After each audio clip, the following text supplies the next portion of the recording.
Sports presentation.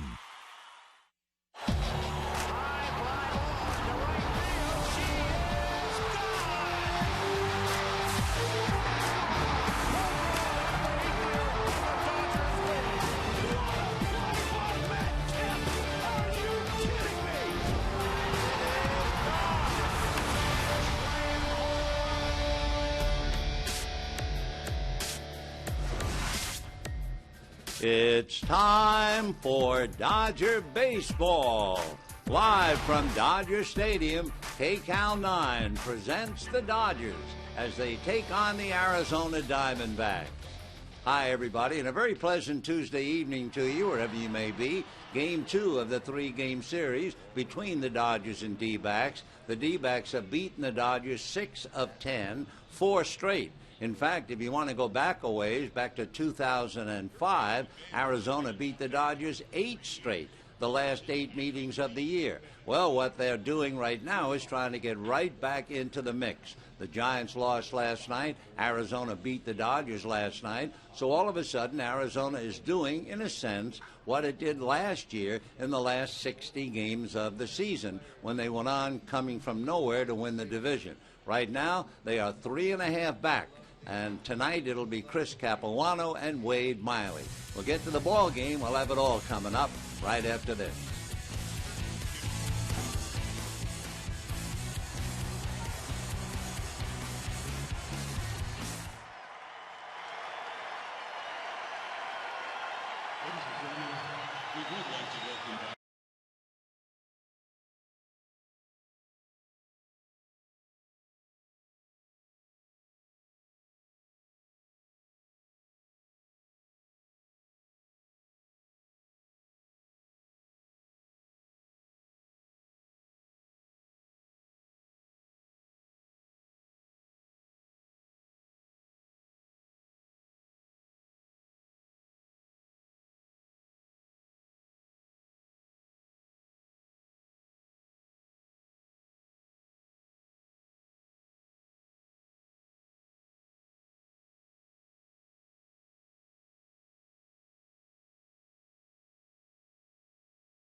9 is brought to you by Jack in the Box, where the entire menu is available all day long, and by your Southern California Toyota dealers. Hi, everybody, and a very pleasant Tuesday evening to you, wherever you may be. The Dodgers and the Arizona Diamondbacks getting ready to play Game 2 of the 3-game series. And for baseball, especially in the major leagues, everything is in a whirl. Just to give you a capsule comment of some of the things that have happened today, the Dodgers acquired Brandon League, a reliever from Seattle, Shane Victorino from the Philadelphia Phillies. The Giants then picked up Hunter Pence in exchange for Nate Scherholtz. Ryan Dempster, pursued by so many teams, leaves the Cubs and winds up going to the Texas Rangers. The Cincinnati Reds made a deal with the Kansas City Royals, and that will bring former Dodger reliever Jonathan Broxton to Cincinnati. The Red Sox acquired a pitcher who appeared in last night's game, left-hander Craig Breslow. He went from Arizona to Boston, and right-hand reliever Matt Albers and outfielder Scott Posednik will be coming to Arizona. The Pirates picked up a veteran first baseman, Gabby Sanchez, and one other. The Cardinals, trying to build up their bullpen, they picked up Edward Mujica, whom the club acquired from the Marlins. A lot of other minor league deals, but those are the ones that capture the headlines. Now let's take a look on Kirk Gibson bobblehead night. Here's Kirk's lineup. Chris Young opens up in center field. Aaron Hill will be at second base. Jason Kubel in left field. Paul Goldschmidt, who hit that 3-run home run last night, at first base. Justin Upton is in right field. Miguel Montero will be behind the plate as usual. Chris Johnson, the newcomer, who solidified himself as a member of the D-backs, hitting a grand slam home run last night. He's at third base, batting seventh. The veteran Stephen Drew, whom they missed so much after severely fracturing his ankle, is at short, and on the mound, Wade Miley. On the mound for the Dodgers, Chris Capuano. He is 10-6.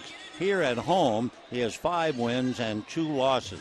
This year, 1-1 against Arizona, has not done well against the D-backs. He is 2-5 lifetime.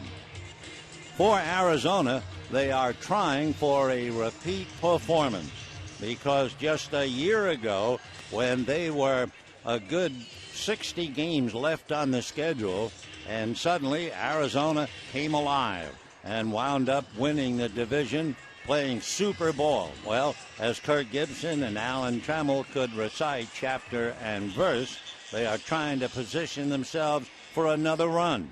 And they got off to the right foot last night when they beat the Dodgers 7-2. And as the game begins, they are only 3.5 games back. One of the things Capuano will have to do, and he usually does that very well, is throw strikes.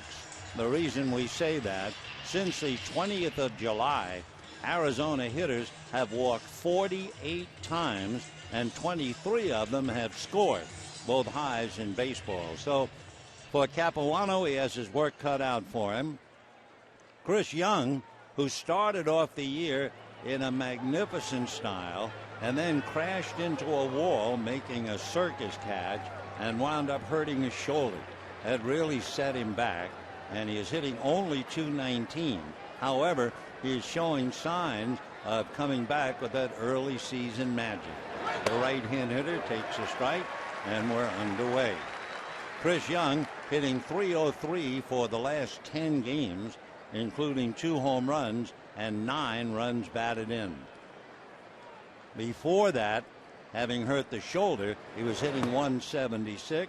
He takes low and inside, 1 ball and 1 strike. Beautiful evening, 75 degrees on a lovely summer's night, and we are running out of July. Capuano from the third base side of the rubber, and the left-hander's 1-1 pitch is swung on, whack to left, racing over, making the backhand catch. A great play by Jerry Hairston, taking an extra base hit away from Chris Young. Of course, it's interesting, too, the very first play tonight, a line drive to left field, And that reminds you and reminds us about Shane Victorino, who figures to be the Dodger left fielder starting tomorrow. Shane will be here in uniform and ready to play tomorrow. But Hairston makes a fine play to open up the game. And now Aaron Hill coming up. Hill, the right-hand hitting second baseman, hitting .305. He has power. He takes a strike. Hill with 13 home runs, 47 runs batted in.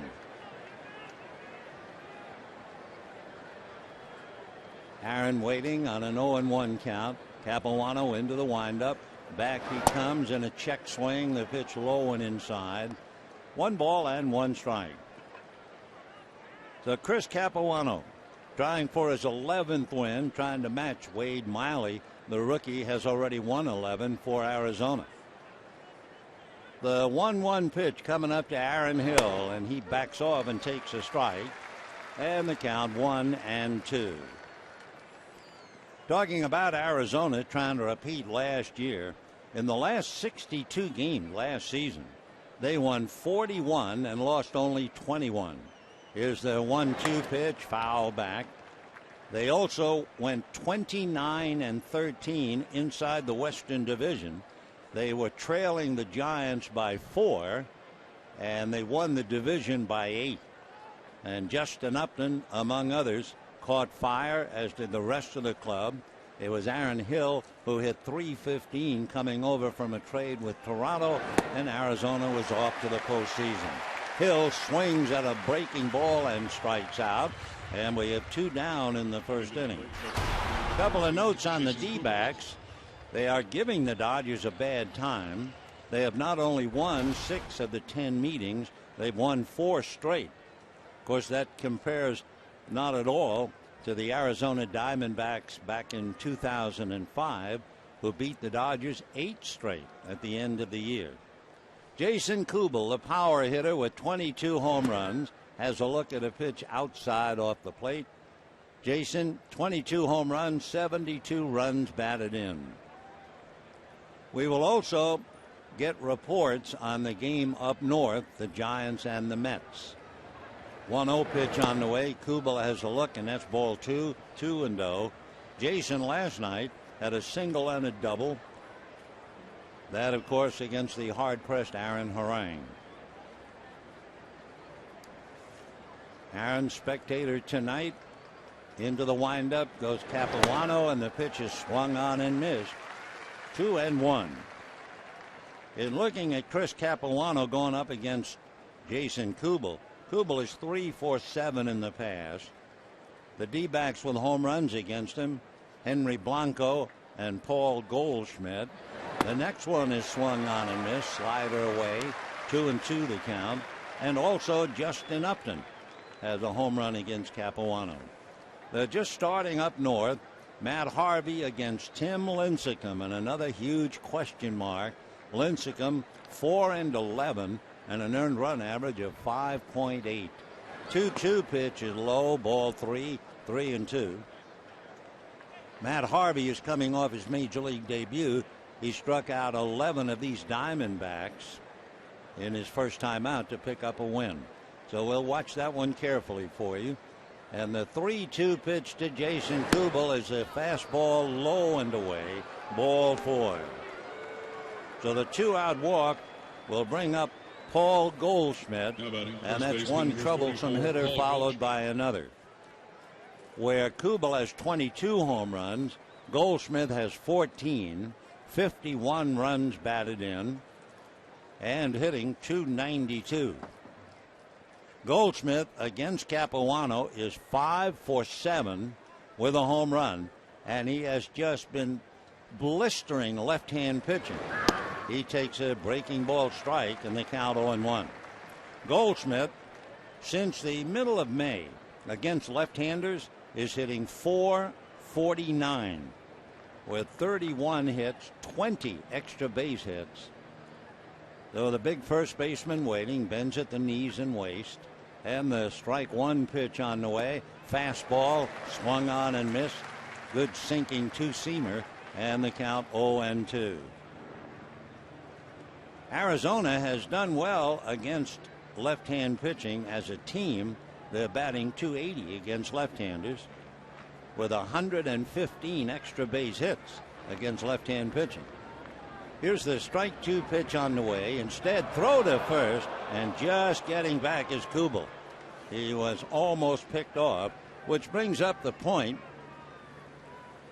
Chris Capuano has a great move to first. He hasn't had a balk since 2005, and in his career he's picked off 34. So they have to be very careful with him. The strike 2 pitch, Goldschmidt takes a fastball over his head, and that is high because Goldschmidt's about 6'5". 1-2 the count.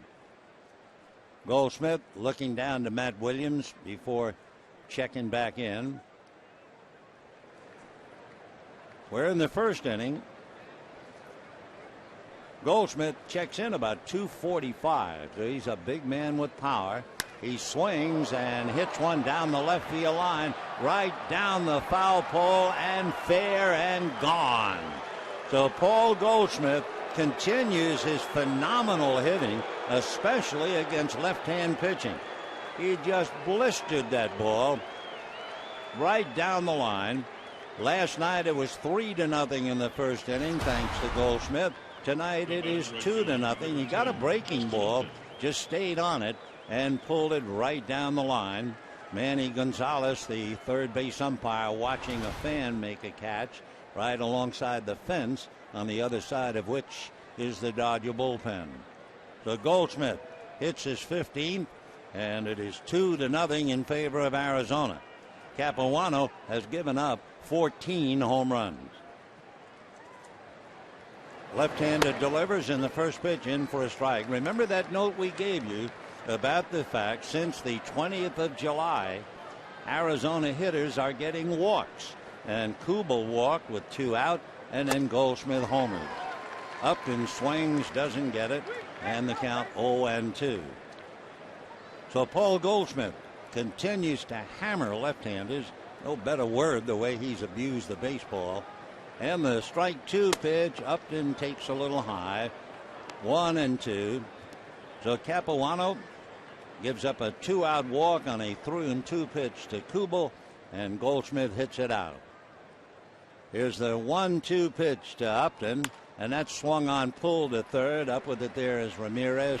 Plenty of time to throw out Upton, and the inning is over, but not before Paul Goldschmidt puts his mark on this one. And at the end of half an inning, D-backs 2, Dodgers coming up.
First inning.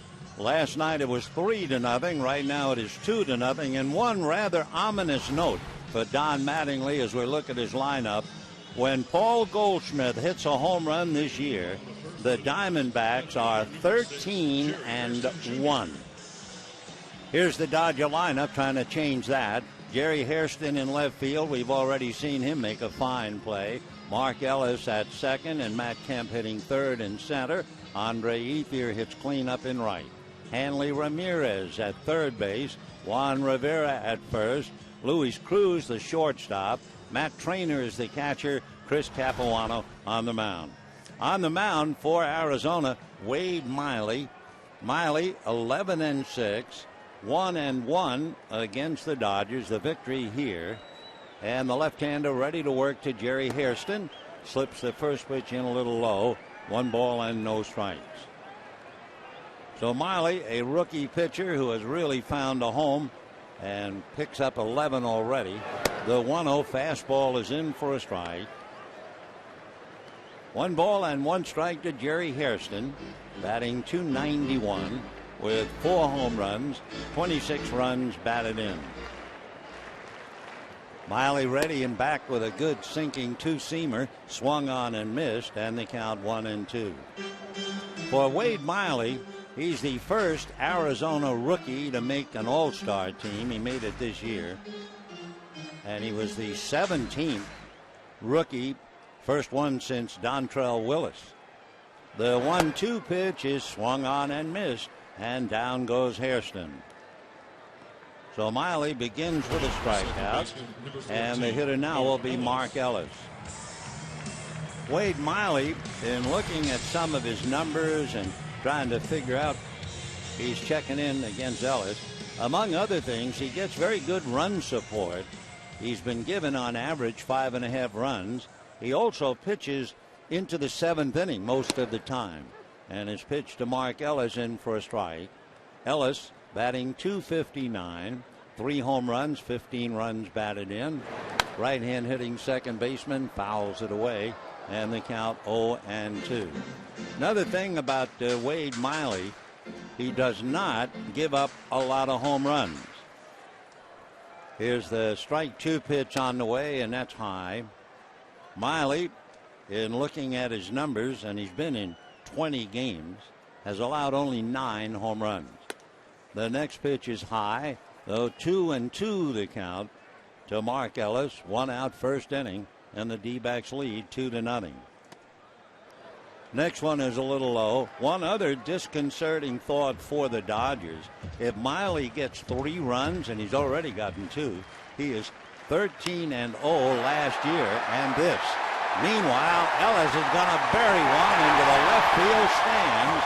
So the fellow who doesn't give up home runs surrenders it to Mark Ellis. For Mark, that would be his 4th home run. It gets the Dodgers on the board, and the D-back lead is 2-1. And for Miley, you can imagine how he feels. He gives up a home run to a guy who has 3, and now he's going to be looking at Kemp, followed by Ethier, followed by Ramirez. So Wade Miley gets a little bit older. He's 25. He'll be 26 in the middle of November. And the pitch to Matt Kemp, a little low, ball 1, 1-0. Matt hitting .352. He had 3 hits last night, 15 home runs, 39 runs batted in. And we'll see what he's done against Miley. He backs off and takes a strike. Kemp 1 for 1, and that 1 hit was a home run. 1-1 the count now on Matt. 2-1 in favor of the D-backs. We're in the first inning. 1-1 pitch on the way, low at the feet. 2-1 the count.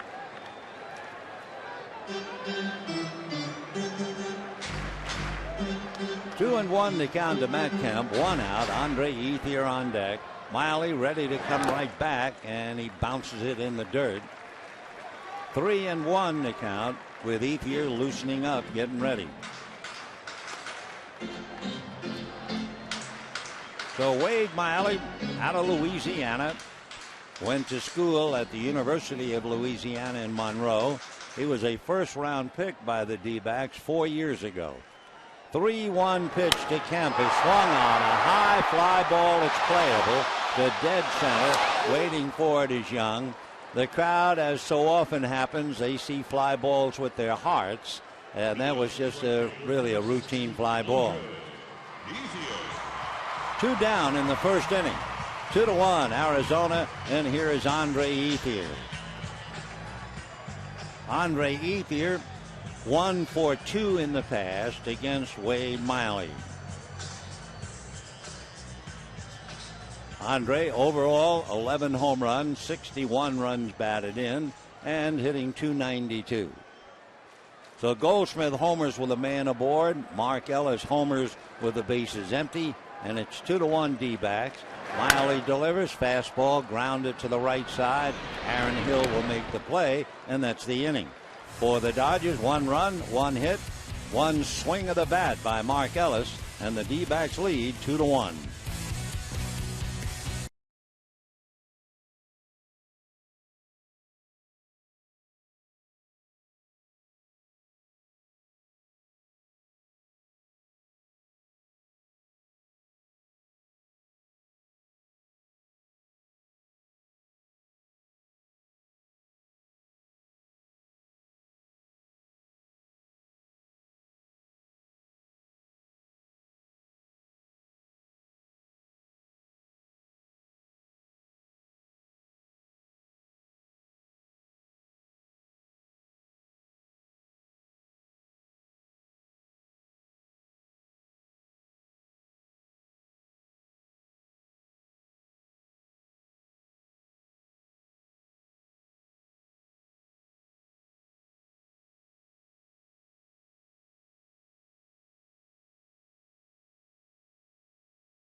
The Dodgers get on the board.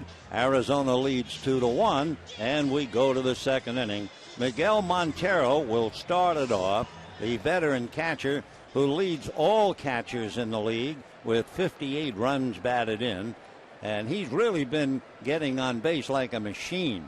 Left-hand hitter swings, grounds the first pitch straight to Rivera, and just like that, 1 away. Tonight is Kirk Gibson bobblehead night. And Gibby typically did not really want to do much more than take a bow. He came out, took his cap off. But what he wanted to do, he asked Mitch Poole, the Dodgers equipment manager, to throw out the first ball. The reason, it was Mitch Poole back in 1988 as a Dodger clubhouse man who helped Gibson get ready to get up to the plate to hit his most memorable home run. And on their way to the World's Championship. So 1 away. Here is Chris Johnson, and he takes low, ball 1. Johnson just joining from Houston, and last night really joined the club with a grand slam home run. The 1-0 pitch on the way, and he takes off the plate. Chris Johnson is the son of Ron Johnson, a former major leaguer who is now the first base coach for the Boston Red Sox. He's from Naples, Florida. Swings, slices 1 foul out of play, and the count 2-1. Chris, 6'3", 220, went to Stetson University. The third baseman, all of them combined for Arizona, hit a sparkling 227. So they needed a third baseman, and they got Johnson, who's hitting 279 last night, 278 right now. He takes off speed and away. 3-1 the count. So he gave you the note of how Arizona is walking a lot and scoring because of it. And sure enough, the 2-out walk to Kubel was followed by the home run by Goldschmidt. And the fastball is low, and there you have it. It's another walk. So Johnson at first with one out, and Stephen Drew coming up. Stephen Drew for a long time was just considered J.D. Drew's kid brother, but he's a heck of a lot better than that. Even though he is struggling, you have to remember that he had a terrible, in fact it was described as grotesque, fractured ankle last year in July, and that knocked him out for the rest of last year and a good portion of this year. Drew takes off the plate low, 1 ball and no strikes. He still wears protective covering on that right ankle area.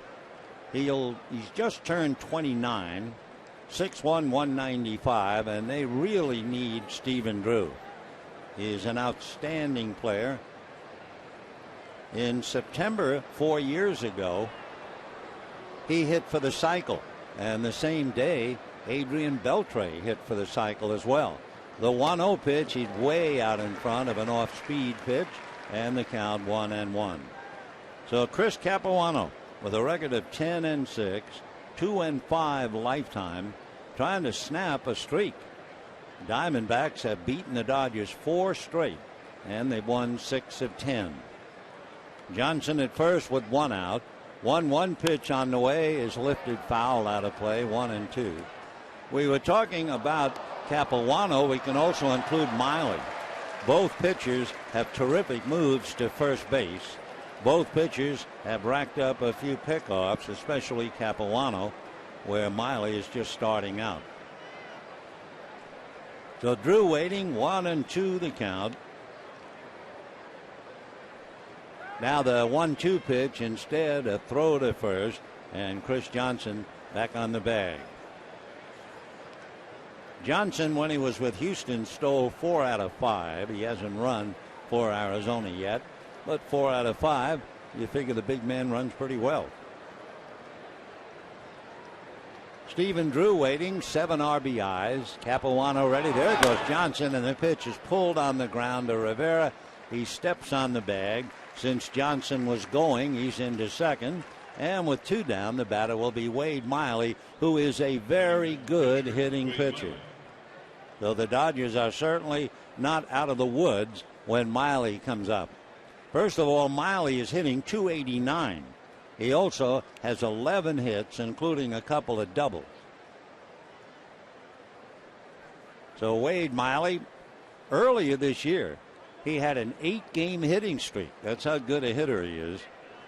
So Miley checks in. Capuano looks at Johnson. Comes a curveball swung on and missed. Big slow breaking ball. Well, a report out of AT&T Park. The Mets have picked up a run in the first inning against Tim Lincecum. Justin Turner double home Scott Hairston to get the run. 1-0 Mets. Strike 1 pitch on the way. Miley half swing, badly fooled on a breaking ball down and away. 0-2 the count to Wade Miley. Trying to help his own cause with the bat. Steven Strasburg is hitting .323 for Washington. He's top of the heap. No balls and 2 strikes the count. Capuano ready, and the pitch off the plate. 1-2 the count to Miley. By the way, perhaps one reason why Miley's a pretty good hitting pitcher. In high school, he played center field. That's really where he learned to swing the bat. 1 ball and 2 strikes to Wade. Capuano delivers, swung on and missed, and down he goes. No runs, no hits, a walk and a man left, and at the end of an inning and a half, 2-1 D-backs.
Give you a little bit of news. A.J. Burnett in the bottom of the 8th inning was pitching a no-hitter against the Cubs, and Chicago has just gotten a clean base hit to right field, though the no-hitter has gone down the drain.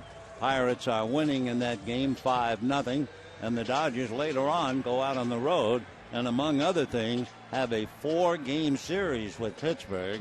And remember, they're in second place in the Central behind Cincinnati.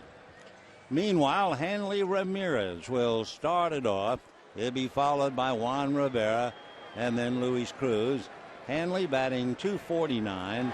Miley's fastball jumps in for a strike, and the count 0-1. Hanley Ramirez 0 for 2 with a walk in the past against Wade Miley. Hanley waiting the strike one pitch, and that's inside at the knuckles. 1 ball and 1 strike. We mentioned last night the fact that, among other things, Hanley Ramirez is married to the cousin of Albert Pujols, which doesn't mean anything to Wade Miley. 1 ball and 1 strike the count. Ramirez is doing something that years ago would not be suggested. He is digging a hole to get some traction and plant his back foot.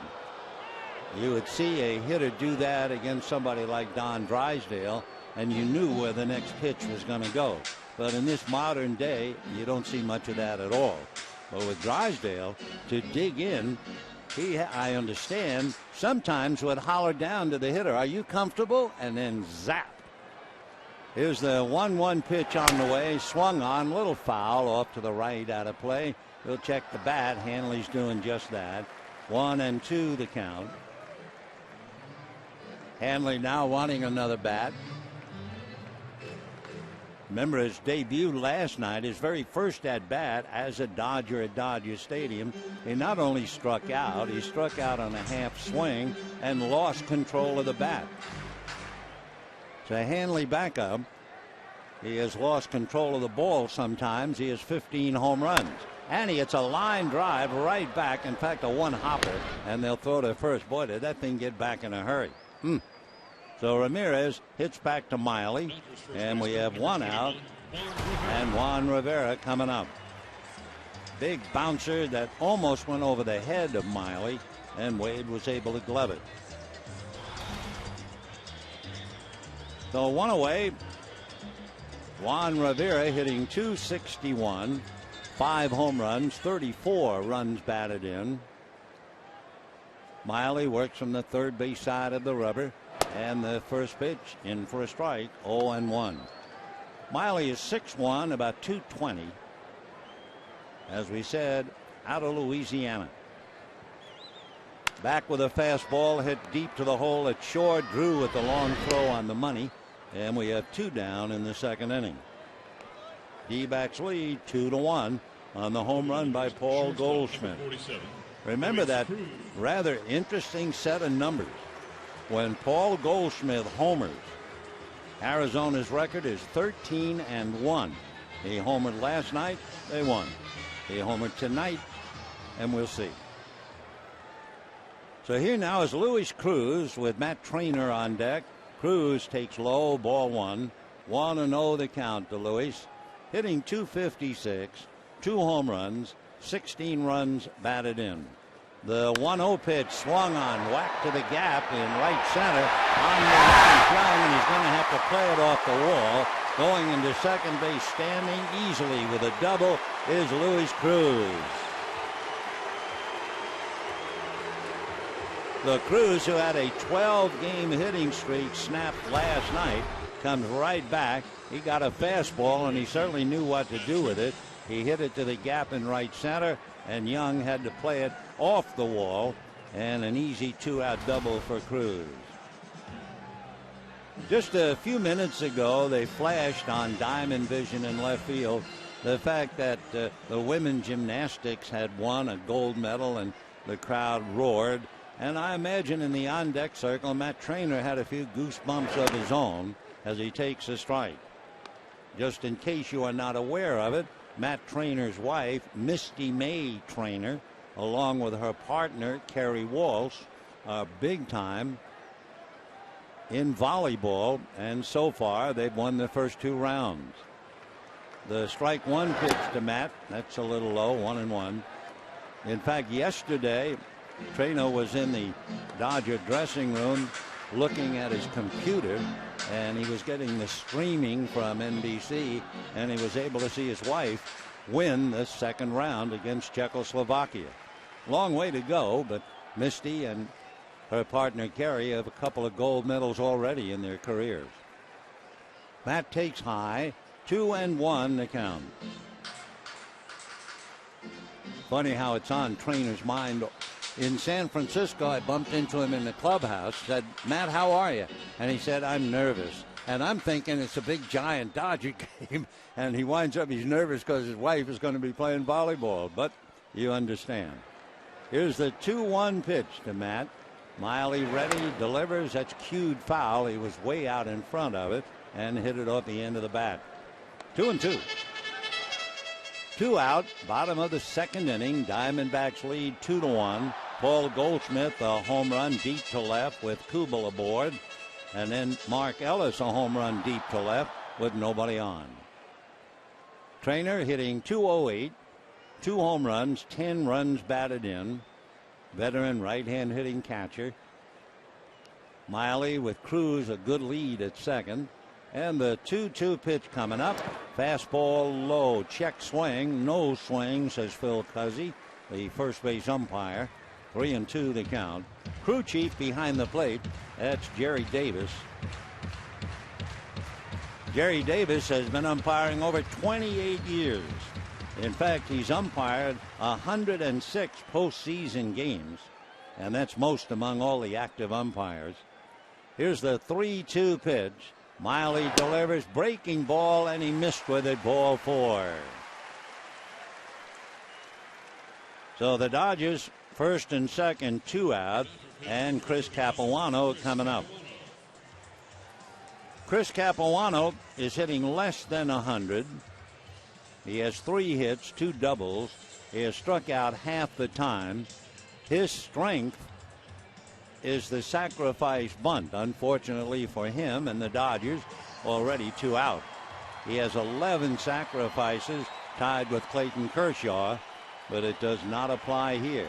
2 on, 2 out. Capuano flinches, takes a breaking ball strike, and the count 0-1. So Miley with 2 out had a fastball roughed up by Cruz for the double and walked Trainer. The strike one pitch to Capuano, a little flare. It's going to be caught on 2 bounces on the out at first as Aaron Hill made the play. So Capuano goes out 4-3. Dodgers no runs, a hit, 2 left. And at the end of 2-1 Arizona.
Certainly Matt Kemp received it, so did Hanley Ramirez, and the Twitter came from Shane Victorino, who is going to be here for tomorrow's game, a 12-10 game against Arizona. And the Twitter read, or do you say twit?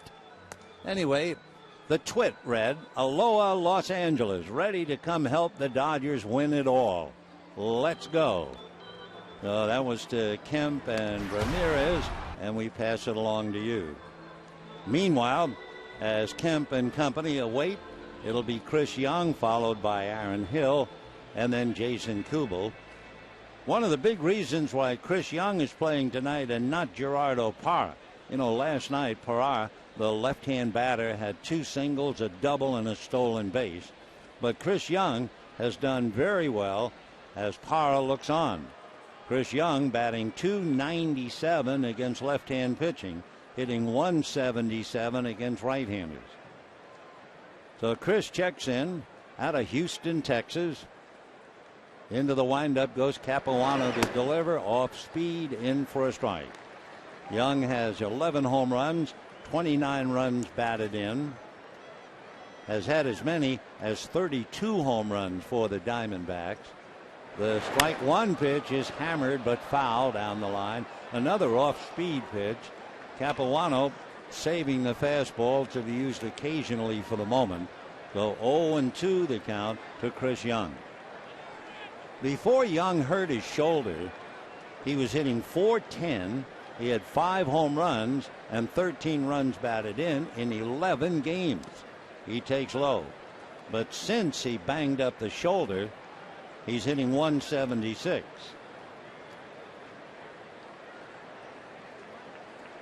So Chris still a solid center fielder. And of course, he's already shown his worth to the D-backs over the years. The 1-2 pitch coming up, and Young takes a half swing and fouls it off. Young was originally drafted by the White Sox back in 2001 out of Bel Air High School in Texas. He and Loney were rivals. He went to Bel Air. Loney went to Lawrence Elkins High School. They competed against each other. 1-2 pitch, and Young swings, and down he goes. So Chris Young strikes out to start the 3rd inning. Second baseman Aaron Hill. Capuano struck out Hill, who's coming up now. He also got Miley, so now he picks up his 3rd strikeout. Aaron Hill 0 for 1, batting .304. We told you that the Mets got a run in the 1st inning. Well, now we can tell you the Giants came back with 2, and the Giants lead the Mets 2-1 at the end of 2 innings. And the first pitch to Hill, low, ball 1. Giants scored the tying and go-ahead runs. Ruben Tejada threw a ball into the dugout on would have been an inning-ending double play relay to first base. The 1-0 pitch on the way is hit foul. 1-1 the count. Hill batting .304, 13 home runs, 47 runs batted in. Now the 1-1 pitch, he backs off, ball 2. The deal for Arizona last year in that miracle come from behind win, they traded a left-handed hitting second baseman, Kelly Johnson, to Toronto for Aaron Hill. And Hill proceeded to hit .315 and led the club to the division championship. Aaron fouls it away, and the count 2-2. 1 away. We're in the 3rd inning, and the D-backs lead 2-1. Aaron is from Visalia, still lives there, went to school at LSU, grew up watching the Visalia Oaks of the California League play. Aaron waits in the 2-2 pitch, swung on, ground ball to third. Ramirez to his left, up with it on the money throw to Rivera. And we have 2 down here in the 3rd, with the D-backs leading 2-1. You know, time's running out for this year's Dodger season tickets. Today's the last day to receive all of this year's new benefits and full postseason rights. Season tickets between the bases start at $10 a game. So visit Dodgers.com/season tickets before time runs out. 2 out in the third, 2-1 Arizona. Jason Kubel walked with 2 out in the first inning, and then Goldschmidt homered. And the pitch to Jason, in for a strike.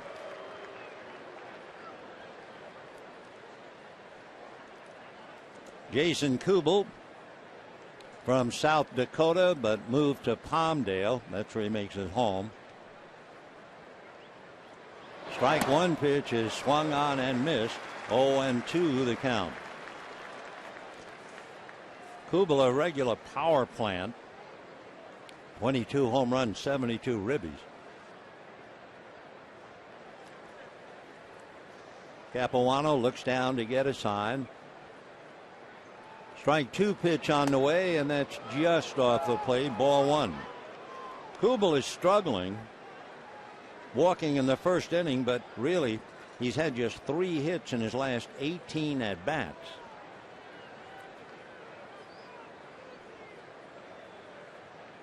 Jason, 5'11", 200-pounder, takes low and away again. Kubel, 30 years old in May. One thing about Kubel you can understand with his power, if the count ever goes 3-0 with him, the chances are Kirk Gibson will let him swing. 2-2 pitch coming up. Swung on and missed. Kubel strikes out, and that means Capuano will not have to look at Goldschmidt with a man on base. And at the end of 2.5, 2-1 Arizona.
For the Dodgers, they'll start over again. That means top of the order, Hairston, Mark Ellis, and then Matt Kemp.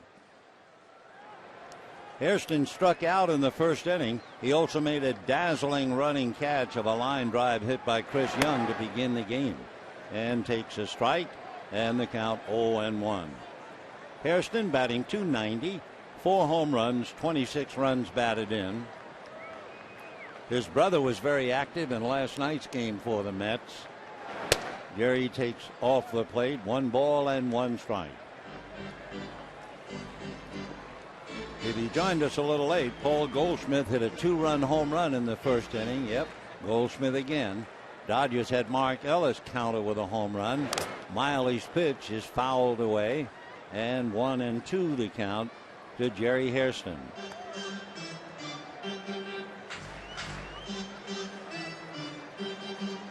Two runs, 1 hit for Arizona. 1 run, 2 hits for the Dodgers.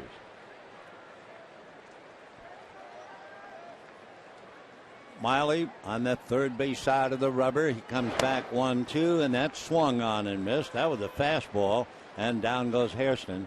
That was in at 92. So Jerry comes up empty, and we have 1 out in the 3rd inning. For Miley, he has 2 strikeouts, and it's Hairston each time. Mark Ellis really got a hold of one when he homered, his 4th of the year. All 4 of his home runs against left-hand pitching. Johnson plays in looking bunt, and the first pitch is high, ball 1. D-backs 2, Dodgers 1. Miley's next pitch looked like a straight fastball in for a strike. 1-1. The 1-1 pitch, fastball away at 91, and the count 2 balls and 1 strike. Miley works quickly, and the 2-1 pitch is popped up. Going out and looking is the second baseman Hill, watching the center fielder Young make the catch. So a fly ball into shallow right center. 2 down here in the 3rd, and the batter will be Matt Kemp. It was interesting watching a very good hitter last night, and that's when Matt Kemp was facing Takashi Saito in the 8th inning. And in that inning, the count went to 2-1, and Saito threw a mean slider for a strike to make it 2-2. So the question was, well, they were teammates, and Saito remembers Matt chasing that slider. He fouls a pitch in on the hands, a fastball, 0-1.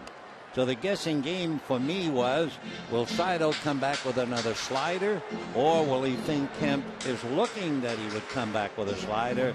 What will be the decision? Well, Saito wound up throwing a 2-2 fastball, and Matt Kemp was ready and doubled. Fastball fouled away, 0-2.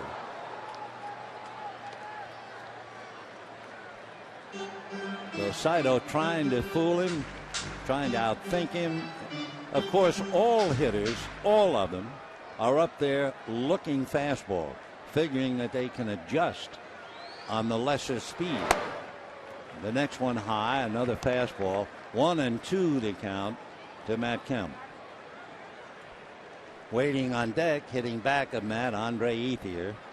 2-1 D-backs, 3rd inning. Miley ready, and the 1-2 pitch, a check swing on, I believe, what they call a slurvy slider. It wasn't a curve and it wasn't a slider, but it certainly was a breaking ball, and Kemp strikes out. At the end of 3, 2-1, Arizona.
Chevrolet, proud to support youth baseball in cities and towns across the country.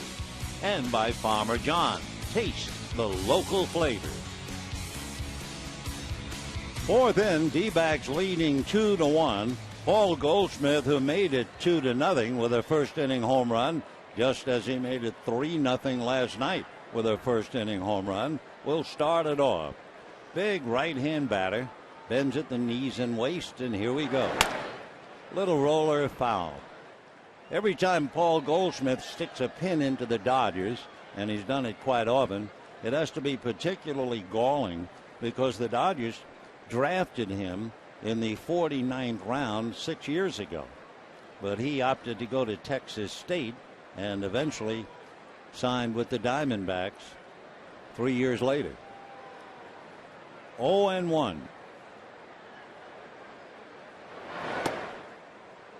1-1. He's another unusual hitter. You couldn't hang your cap on the end of his bat. It would slide off. There aren't too many hitters who will drop the barrel of the bat all the way down, almost facing the ground, but he does, and fouls this one away. 1-2. Goldschmidt is from West Lexington in Delaware, but he lives now in Scottsdale.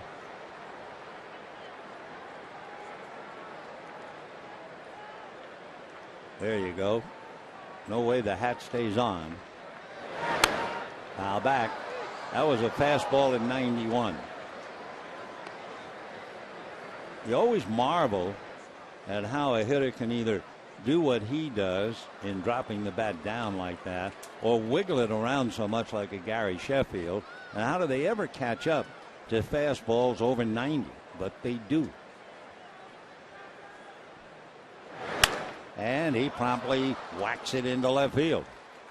So Goldschmidt, who had a home run and a single last night, has a home run and a single tonight, and the batter will be Justin Upton. Say, be sure to join us tomorrow afternoon. Another good one. It'll be the Dodgers and D-backs at 12:10, and you can enjoy the Coca-Cola Value Pack.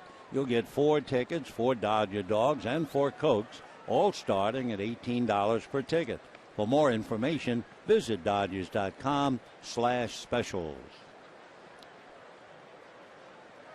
Goldschmidt 2 for 2, just wearing out the left-handers in the league. Just a few days ago, Goldschmidt was hitting .500 against the left-handers. 0-1 to Upton. By the time Paul got here to tonight's game, he was hitting .449. But he's 2 for 2 tonight. 0-1 to Justin Upton. 8 home runs, 43 runs batted in. That's at the knees. 0-2. Justin last night was the picture of a thoroughly frustrated player. He struck out at a pitch in the dirt that wasn't close and was furious, and I think furious because one of the previous pitches he thought was a ball was called a strike. And then his last at-bat, he took one for strike 3 right down the middle. That's a slow breaking ball, and down he goes.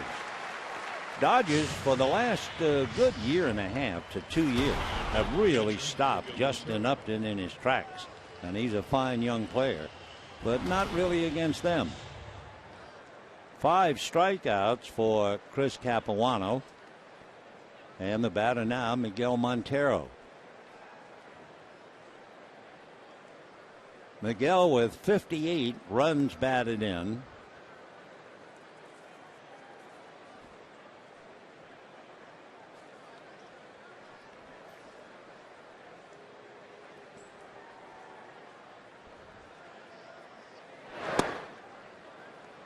One ball and no strikes. Montero with 58 runs batted in. Not only puts him atop the heap, but against some pretty good hitting catchers like Carlos Ruiz and Brian McCann, Buster Posey. Here's the 1-0 pitch. 2-0 to count. Everybody in town, of course, talking and waiting for the arrival of Shane Victorino. You'll hear a lot about Victorino. I wonder if you will hear, you know what he bats at Dodger Stadium in his career? .357.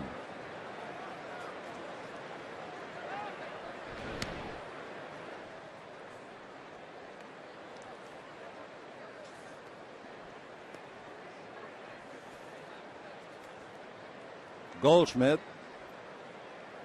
over there at first base might be a big man, but he runs very, very well. He has stolen 9 of 11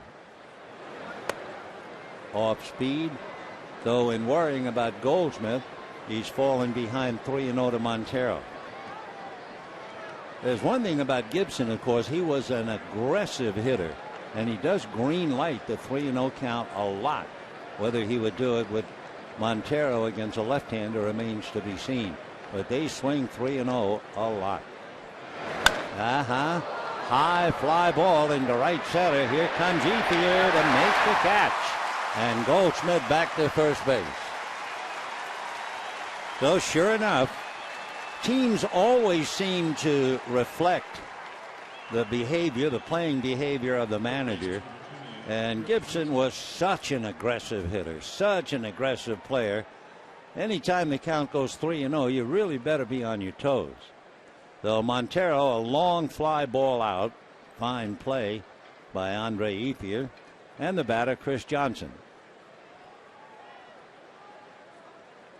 The only thing better than a Kirk Gibson bobblehead doll would be if they had been able to wind it up and it could run around the bases just one time. Who will ever forget as he limped and pumped and scored certainly the most theatrical home run I ever saw. Theatrical because he wasn't there. Suddenly appeared. Were you here? Were you watching? Were you old enough to watch him using the bat as a cane, going up the steps, going to the dugout, and eventually to home plate? And then those little dribblers that he kept hitting up along first base. He couldn't run. The balls kept going foul. If they stayed fair, he's done. A change lifted to shallow left center. A trio. Here comes Hairston. Jerry Hairston makes his second fine play out there in left field between Matt Kemp and Luis Cruz. And at the end, 3.5, 2-1 D-backs.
Racing to his right to backhand the line drive by Chris Young in the first inning, and now the diving catch in shallow left center on the ball hit by Chris Johnson.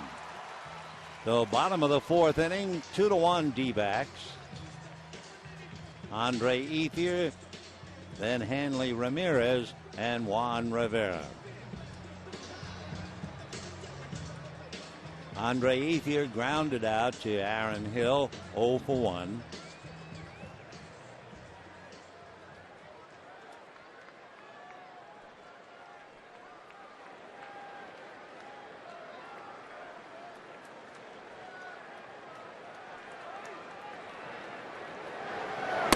Starts in fastball low 1 ball and no strikes.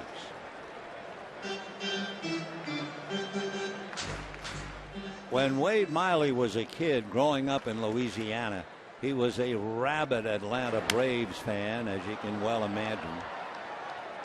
So when the time came for him to make his major league debut, of course, he made it against the Atlanta Braves. August the 20th last year. Fastball on the hands, 1-2.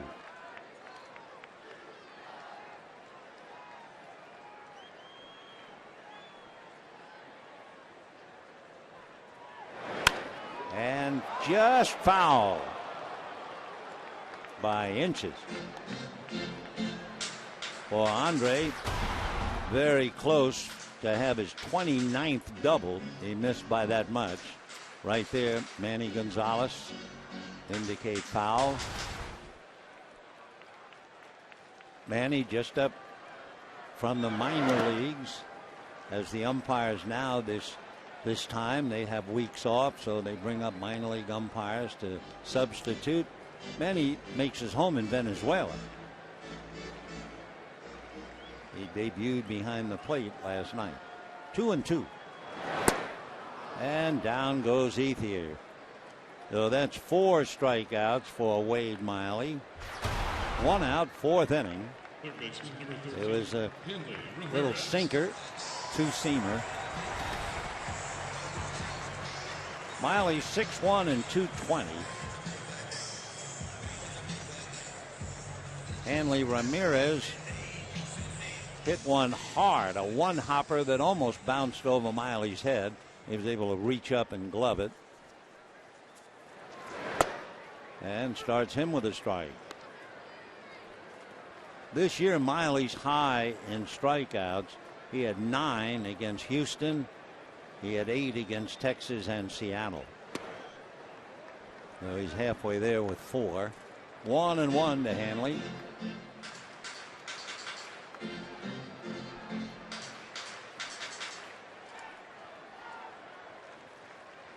Hanley fussing a little bit, asking for time. Now they hook up. Fastball hit down the right field line, foul, slicing well back. 1-2 to Hanley Ramirez. Ramirez, long and lean, has hit as many as 33 home runs and 29, so he can hit them out. And a bouncer up the middle behind the bag is Hill. The throw gets him on a bang play. So Hanley grounding out to Aaron Hill. 2 out in the 4th. Juan Rivera coming up. Juan Rivera.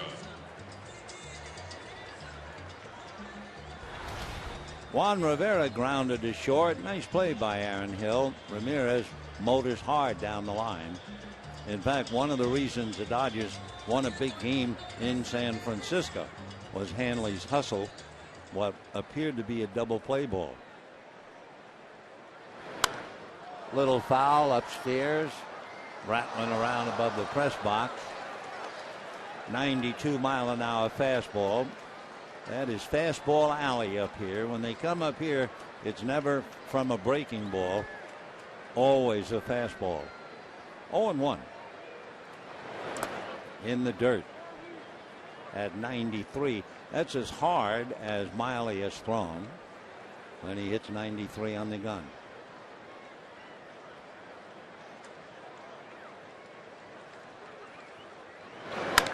And that's pulled foul. 1-2 the count.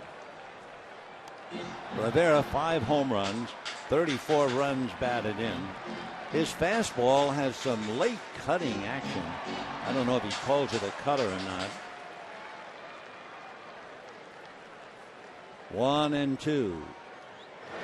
Fastball away. Oh, what a great setup pitch. And Rivera, looking for anything but, waved at it. 5 strikeouts, and at the end of 4, 2-1 Arizona.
Dodger Baseball on KCAL 9 is brought to you by Time Warner Cable.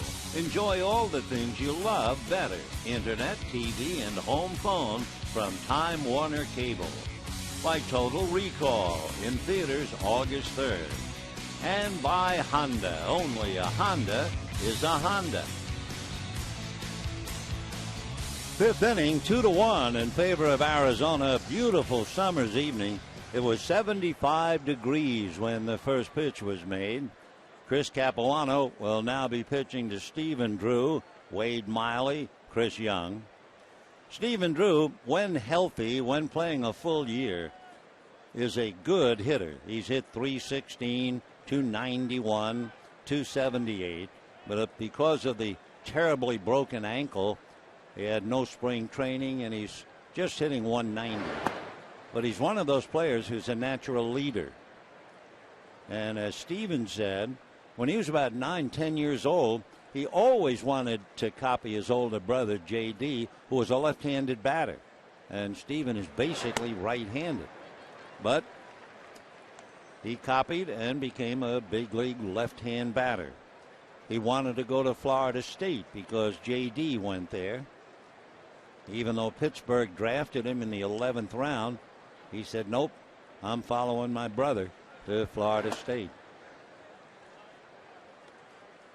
Stephen is 29 years old, 6'1", 195.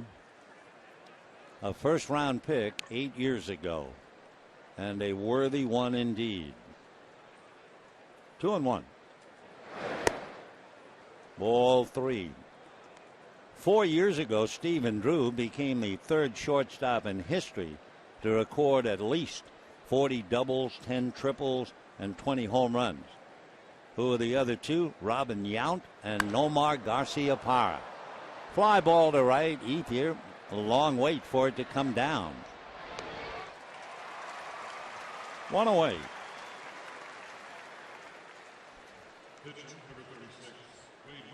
So Wade Miley coming up.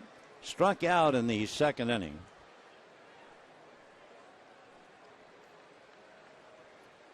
A little bit of a different note about Wade Miley.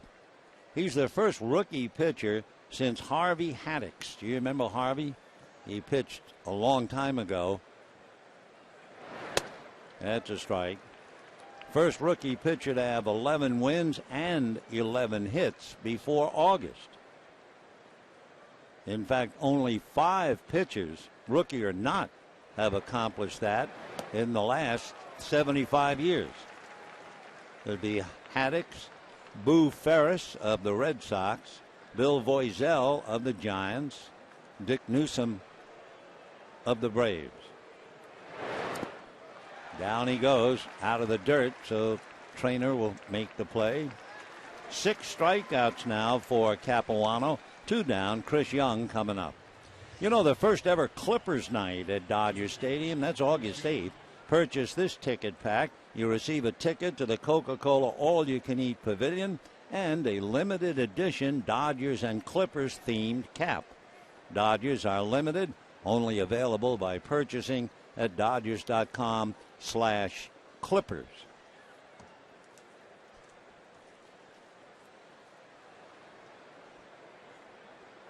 Young lost an extra base hit on that running catch, a great catch by Jerry Hairston, beginning of the game. Then last time up, he struck out. Hairston has made 2 fine plays out there defensively. 2-0.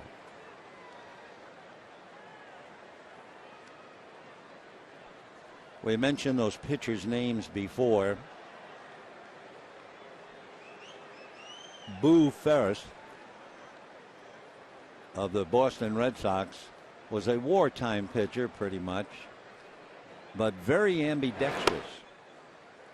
In the low minors, Ferris would pitch right-handed and then turn and pitch left-handed and just drive people crazy, but he never did do it in the big leagues. David Boo Ferris, a big wheel. 3-1. It's 2-1 in favor of the D-backs. We're in the 5th, 2 out. Capuano, after giving a single to Goldschmidt in the fourth, has retired 5 in a row.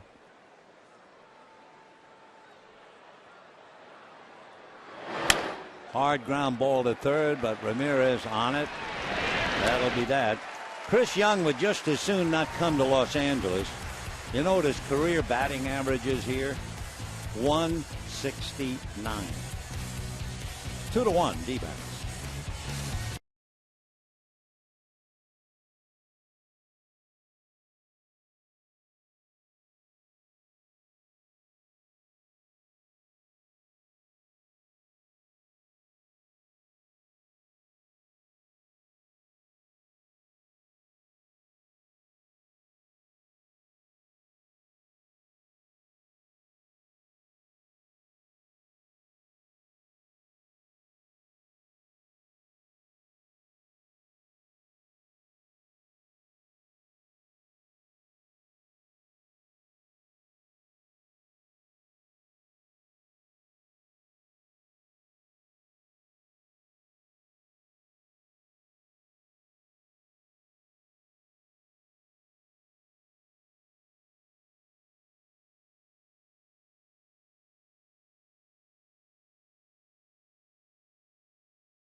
Brought to you by the new California Lottery Black Scratchers. Luck has a new look.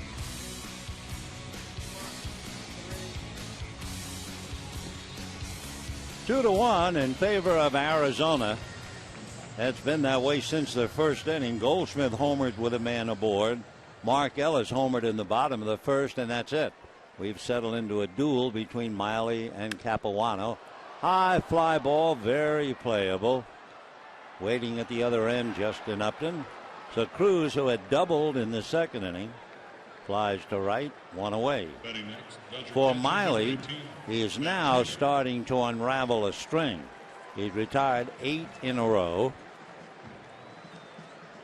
The last man to get aboard is coming up to the plate, Matt Trainer, who walked after Cruz doubled with 2 out in the second inning. And that walk was purposefully, I think, not to throw a strike, and then Capuano came up and grounded out.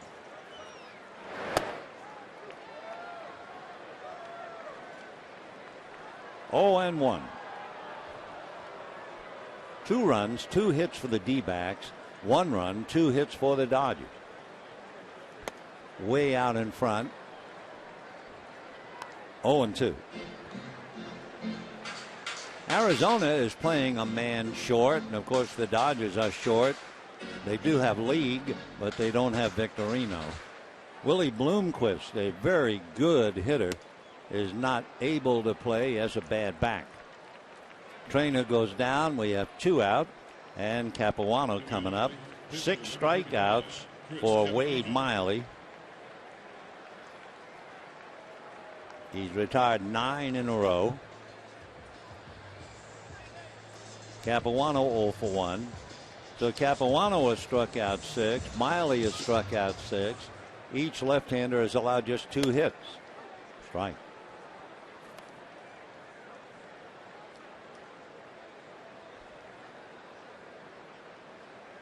They're in the top of the 5th inning in San Francisco, and the Giants and Lincecum leading the Mets 2-1. Strike.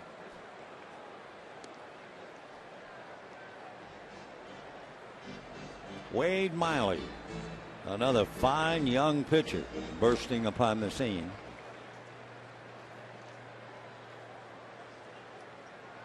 And that'll be that. Good fastball, gives him strikeout number 7. That's 10 in a row retired by Wade Miley. And at the end of 5, 2-1 D-backs.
managers like Leo DeRocher and Charlie Dressen. But after Dressen left and they signed a manager from the minor leagues by the name of Walter Alston, the New York headline said, "Walter who?" Well, Walter Alston was very quiet and quietly managed the Dodgers in 1955 to their only World's Championship representing the borough. Eventually came out here, rode the waves of success, and eventually, on this day in 1983, number 24, Walter Alston went where he should have gone, to the Hall of Fame. Unfortunately, he wasn't well enough to accept himself. His grandson, Robin Ogle, did the job for him. What a guy, Walter Alston. Let's go back to this one.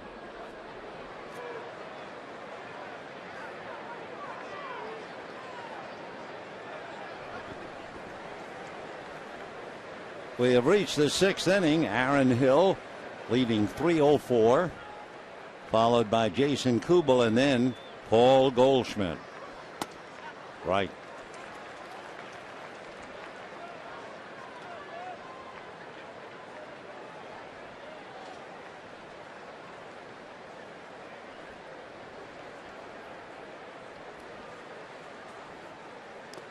One ball and one strike.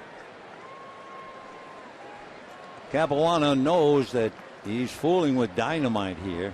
Aaron Hill, when he played in Toronto, hit as many as 36 home runs. He had over 100 RBI. Little ground ball to Ramirez. Hanley stays with it. One down here in the sixth. Jason Kubel coming up. Left fielder, number 13, Jason Kubel. 4 assists for Hanley Ramirez. Capuano has the right-handers hitting ground balls to third, and Hanley's played every one very well. Jason Kubel has walked and struck out, 0 for 1. As we mentioned, he has really been struggling of late, but he still has 22 home runs. Ball one.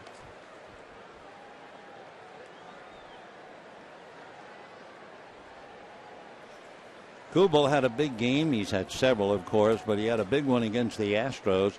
He had 3 home runs in the game. 1-1. Jason Kubel came over from the Minnesota Twins. When he was growing up living in Palmdale, he followed the Dodgers all the way. High pop fly. It will be second base. That means Mark Ellis.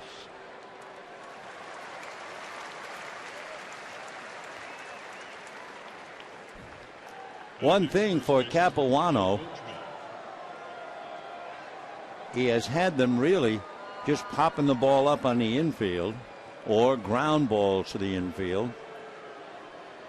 Only been 3 fly balls. Young beaten by Hairston's catch. Johnson lost one. Now there's a one hopper into right field. So Goldschmidt is 3 for 3 against left-hand pitching. A home run and 2 singles. Boy, that'll make Chris chew his gum a little bit harder. Goldschmidt is, as they say, unconscious. I mean, he just walks up there and wails against left-hand pitching. He now has, since the 19th of May, 34 hits against left-handers. And he runs well, so this is going to be a good battle. Capuano with a wonderful move to first. Upton has grounded out and struck out.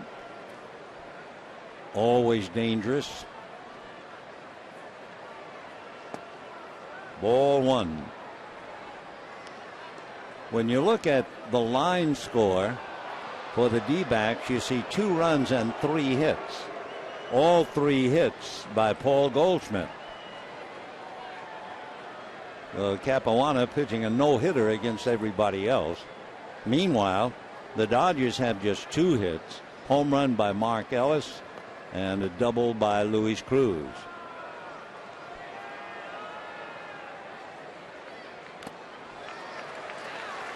One and one for Upton, swinging from the heels.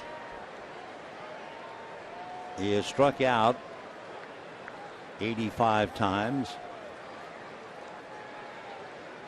Kubel is the strikeout guy with the D-backs. He struck out 103. 1-1.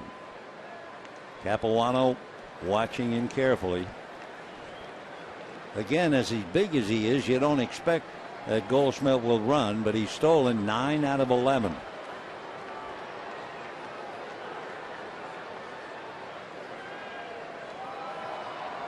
One ball, one strike. And that's going to be hit into right field for a base hit. Ethier comes up with it cleanly, so Goldschmidt holds. So Upton, a 2-out single, runners at first and second, and that will bring up Miguel Montero. Number 26, Miguel Montero. Montero, remember, grounded out in the second inning, and then in the fourth inning, with Goldschmidt at first and 1 out, the count went to 3-0. And sure enough, Gibby let him swing, and he hit a long fly ball to right center that was caught by Andre Ethier. Montero hitting .282 with 11 home runs, 58 runs batted in.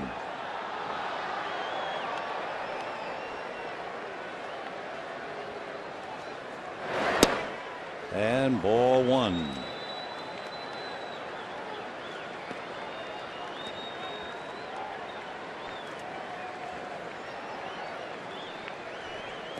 One thing that Arizona has not done well would be winning 1-run games. They are 8-14 in 1-run games, but they're leading here 2-1.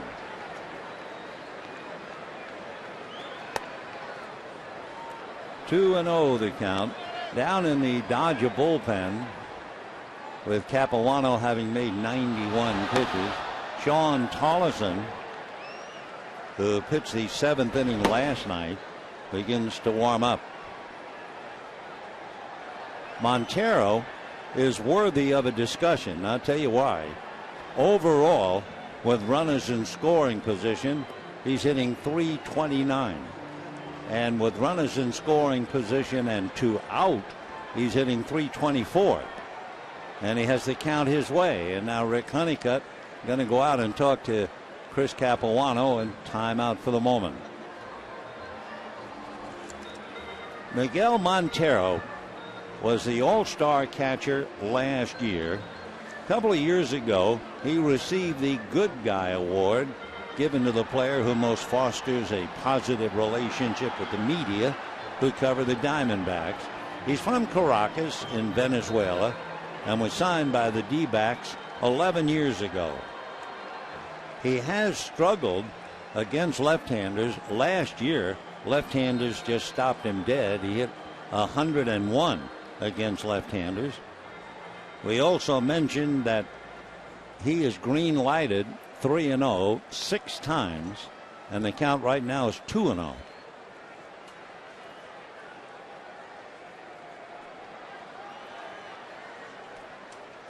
So this will be a big sequence. And on deck, Chris Johnson. 2 balls, no strikes. And a drive to right. He's done it again. This one is going to wind up in the Arizona bullpen.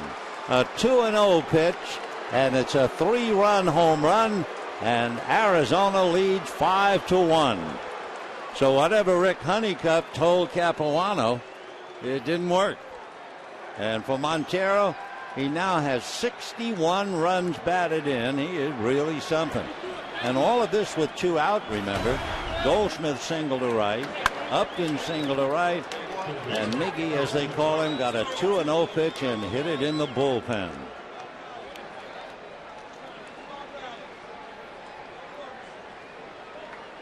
That scattered the boys down there in red. So 5 runs, 5 hits. Check swing foul, 0-1 to Johnson. Dodgers 1 run, 2 hits. Miguel Montero, his high in home runs. Last year he had 18. So Miggy, a big one. Little foul. He just missed hitting in the 4th inning when he had Goldschmidt at first and the count went to 3-0. He hit a long fly ball to right center. This time a 2-0, and I mean he jumped on it. That thing was well back in the Arizona bullpen. 5-1 D-backs trying to beat the Dodgers 5 straight times, and 7 out of 11.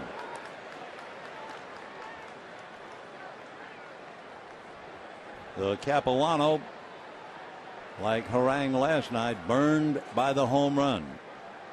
Capuano is now allowed 15. Tops on the squad. Fouled away. Arizona hits home runs, and I don't mean just tonight. They now have 107 home runs. Compare that with the Dodgers. They have 64.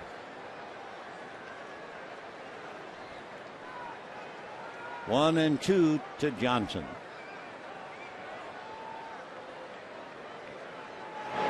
And that's going to be whacked into right center. Over to cut it off, and Kemp can't do it. So on his way into second is Chris Johnson with a long double. So everything was fine. Hill had grounded out, Kubel had popped up, and then Goldschmidt singled to right, then Upton singled to right, then Montero homered to right, and now Johnson singles to right center and turns it into a double when Kemp is unable to cut it off.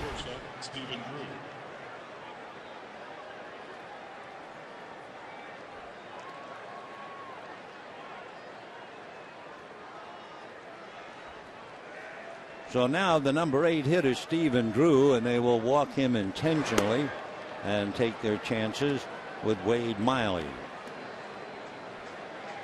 And when Miley comes up, he will be the 8th hitter in the inning.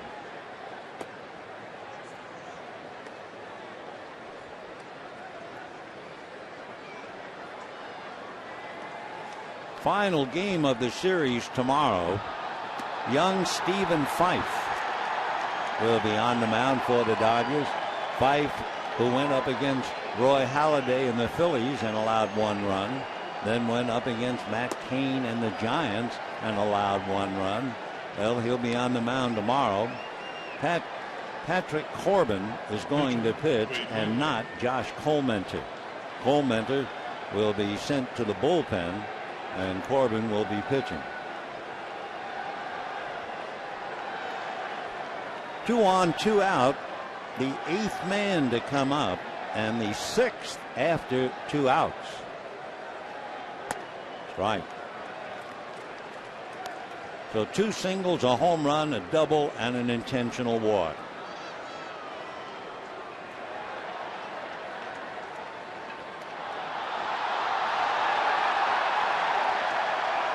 No balls, 1 strike. And a little roller. Mark Ellis. That'll be that, but that's a big 3-run inning. 8 men come to the plate. Miguel Montero hits a big 3-run home run, and the D-backs lead 5-1.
Lexus dealer who invites you to test drive a luxurious Lexus today. Visit Lexus.com. And by Sports Authority, the official sporting goods retailer of the Los Angeles Dodgers. D-backs leading the Dodgers 5-1, and that indeed was a maddening inning for Capuano and a big inning for Miguel Montero. To tell you why it was so maddening for Capuano, he got the first two batters on a total of 6 pitches. 6. It took him 18 more pitches before he could get the third out. And in between, 2 singles, a home run by Montero, double by Johnson, etc. So now the Dodgers trying to dig out from under Jerry Hairston, 0-1. Hairston has had a good night with the glove, and he has struck out twice with the bat.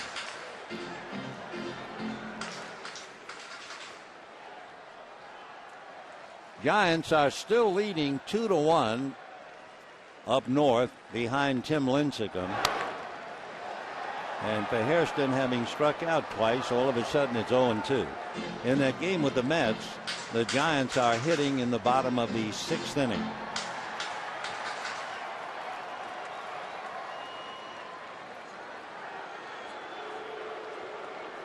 Oh and 2. Ball 1. Wade Miley has struck out 7. He has also retired 10 in a row.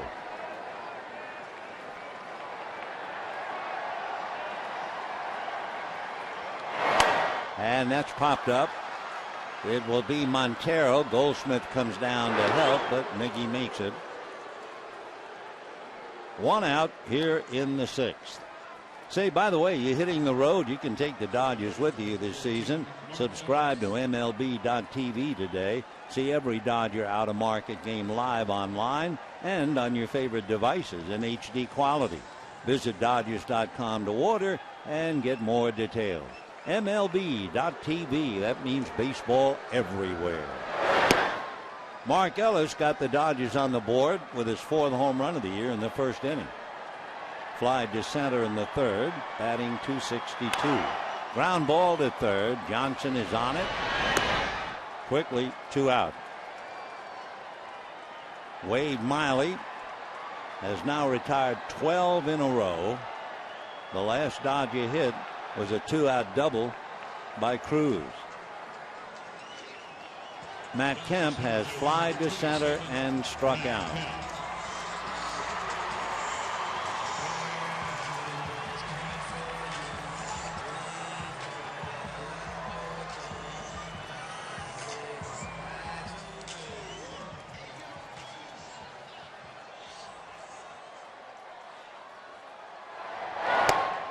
Fastball strike.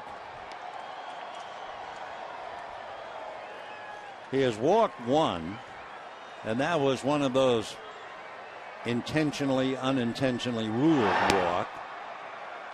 There was a double by Cruz with 2 out in the 2nd inning, so Cruz represented the tying run at the time. So he just pitched around Trainer and walked him, and then got Capuano. 1-2. Wade Miley looks like another brilliant young left-hander. Came up to the D-backs last year and was 4-2. He is trying to win his 12th and beat the Dodgers here for the 2nd time. Now that's stroked into left center for a base hit. Up with it cleanly, it's Kubel. So Matt Holmes with a 2-out single, and the batter will be Andre Ethier. So that breaks the string after retiring 12 in a row.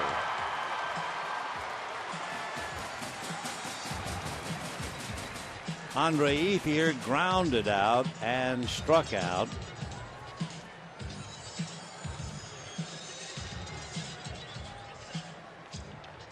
Andre hitting about .230 against left-handers and up against one of the better young left-handers. Ethier 0 for 2 tonight, 1 for 4 all told, and a strike. That's the big thing about Miley. He's been getting that first pitch over for a strike. Capuano got burned twice by pitching behind. 0-1. Fastball pulled great, but it's a foul ball. What a great stop.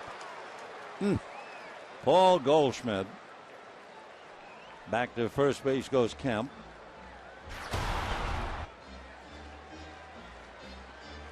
Great diving catch, but to no avail. Phil Cuzzy, the first base umpire, right there. Nice catch, but no cigar. 0-2 to Ethier. The outfield fanned out straight away.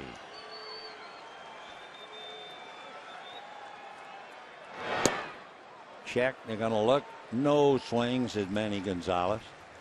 1-2. Arizona trying to beat the Dodgers 5 straight times and beat them 7 out of 11.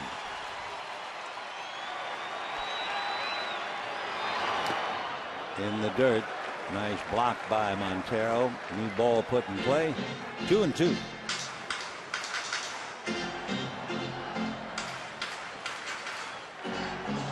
Wade Miley, who started pitching as a pro in 2008, taking a breather. There's a beach ball loose.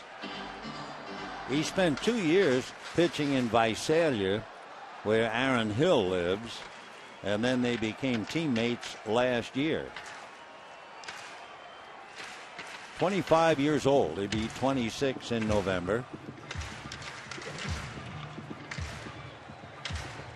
2-2 to Andre Ethier. 5-1 D-backs. Bottom of the 6th. Kemp at first. And a high fly ball, but playable. Upton is out there, and that'll be that. No runs, 1 hit, and a man left. And at the end of 6, 5-1 Arizona.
Give Chris Capuano the rest of the night off. He made 103 pitches.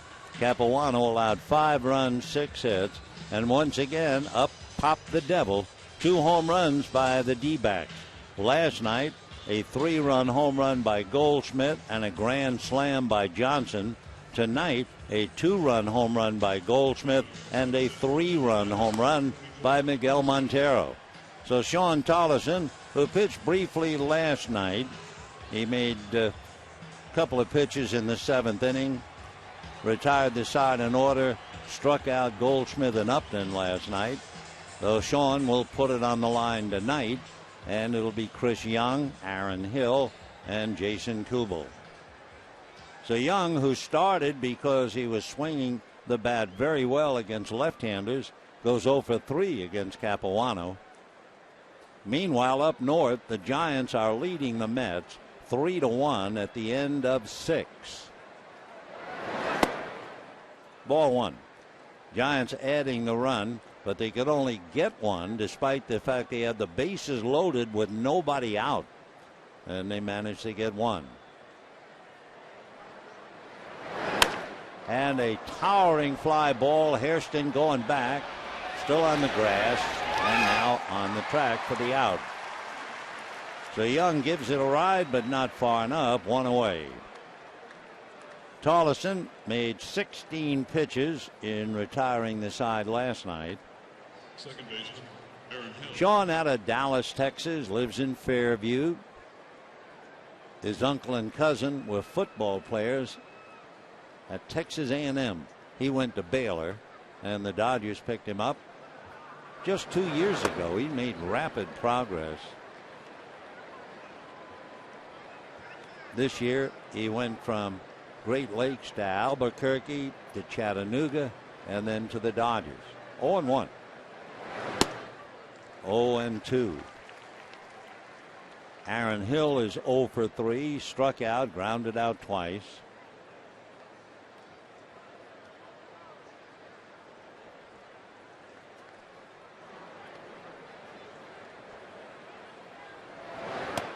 Check swing. They look. No swing, says Phil. 1-2 to Aaron Hill.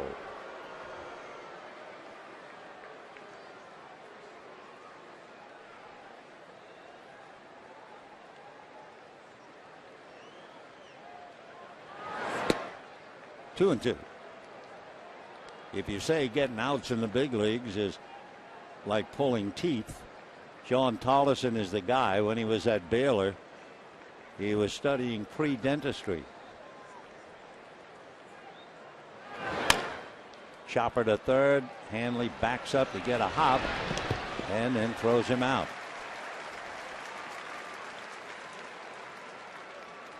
Aaron Hill playing pepper with Hanley Ramirez.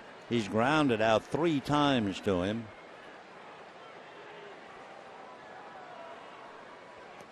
Hanley with 5 assists.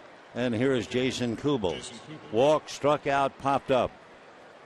Normally they need his bat, but so far they're doing a number on the Dodgers with the other player. Ball 1 to Jason.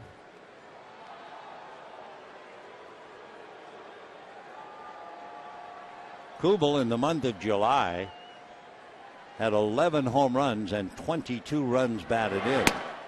Strike. 1-1.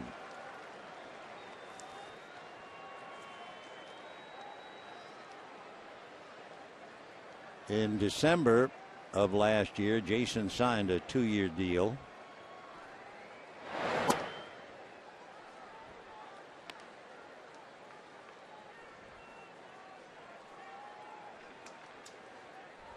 Kubel, drafted by the Twins, had a long stretch from 04 into 11 with Minnesota.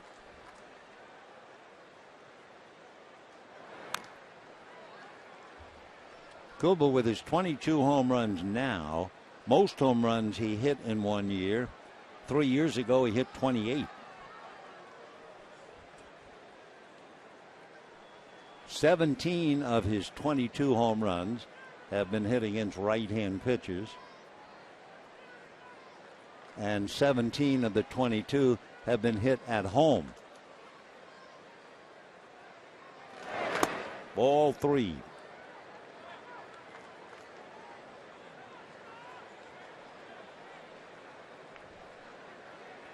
Sean Tollison,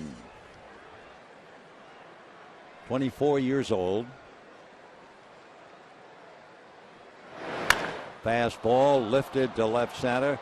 Kemp and Hairston. Hairston back to the wall and makes the catch. Boy, did that ball carry. First thought was to look at the flags, but they're barely stirring. That was just a long fly ball, and Hairston, for the 3rd time tonight, makes a nice defensive play, but it's still 5-1 Arizona.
to just one run. Outside of the run, they've only gotten one man as far as second base. So Miley has certainly been in control. He had one stretch where he retired 12 in a row, and now he'll be faced Hanley Ramirez, Juan Rivera, and then Luis Cruz. Little roller foul, 0-1 to count.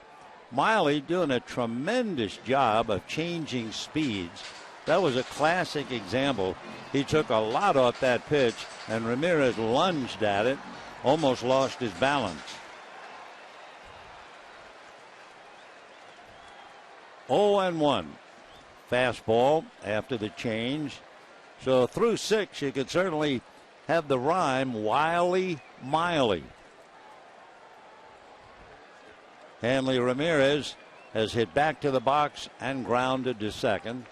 That was really up the middle, and Hill went to his right to get him.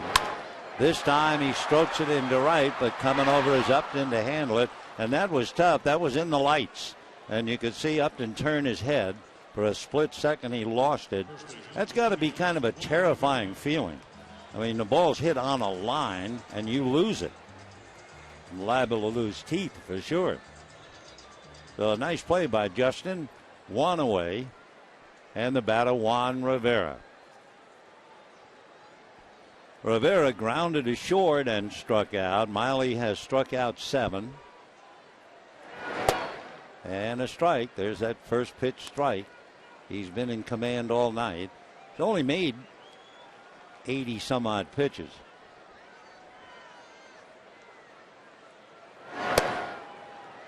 Fastball away at 92.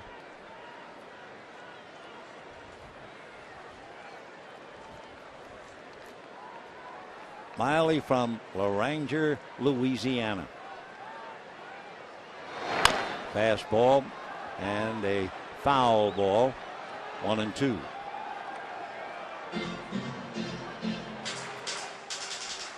For Wade Miley, growing up, his roots in the Louisiana Bayou,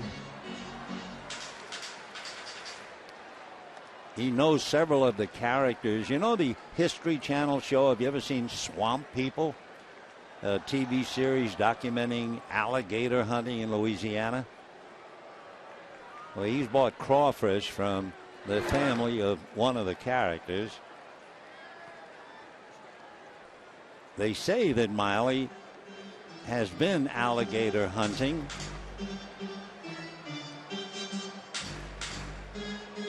As they say, he's a good old country boy.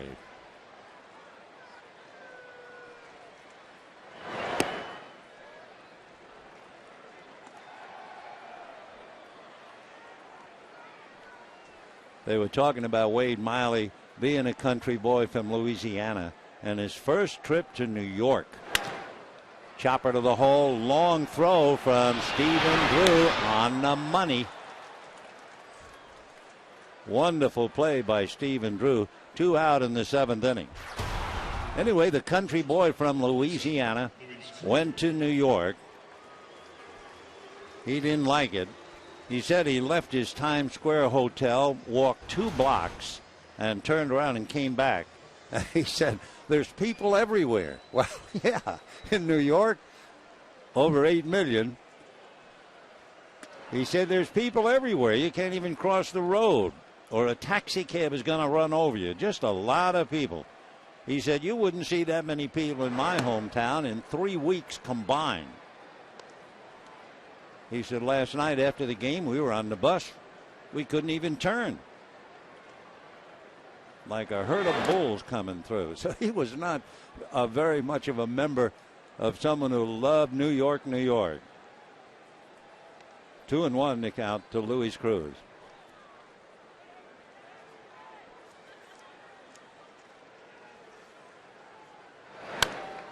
Two and two. For Wade Miley, if he doesn't like a lot of people in New York, he certainly doesn't like a lot of people on the base paths. Outside of the home run by Ellis, Dodgers have had 2 other men get on base in different innings. 2-2 the count. Matt Kemp, well, fly to center, struck out, and then singled with 2 out. Mark Ellis homered in the first inning. And Luis Cruz, he's the only man who got to second base outside of Ellis, and he's done. So down go the Dodgers in the 7th. Wiley Miley, he's putting on a show, and at the end of 7, 5-1 Arizona.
Dodger Baseball on KCAL 9 is brought to you by Carl's Jr. $6 Burgers, made with 100% Black Angus beef. And by Nissan Summer Saving Days. Visit ChooseNissan.com or your local Nissan dealer. On a gorgeous evening, the Dodgers down 5-1 to Arizona. They'll play the D-backs tomorrow at noon on Prime Ticket. And then the Cubs will be in for the weekend. Cubs made some personnel changes today. You might know that they sent Ryan Dempster to the Texas Rangers. And the Cubs also traded Paul Maholm, the right-hand pitcher, and outfielder Reed Johnson to the Atlanta Braves. So it will not be the same faces, although Alfonso Soriano will certainly be here. They also traded away their catcher, Giovanni Soto, among others. Goldschmidt, a fly ball. Hairston started back, now over to his left. So Goldschmidt had 2 singles and a home run against Capuano. He's hitting a ton against left-handers. Flies out against the right-hander. And here's Upton.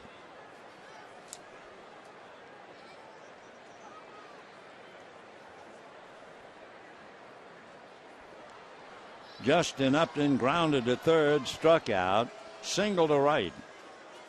That's when Arizona went off like a string of firecrackers with 2 out in the 6th inning. Goldschmidt single to right, Upton single to right, Montero homered into the right field bullpen. Then Johnson doubled. And the interesting point, Capuano made 24 pitches in the inning, but he made 6 pitches to get the first 2 outs. And it took him 18 more pitches before he could get the 3rd out, and the game got away.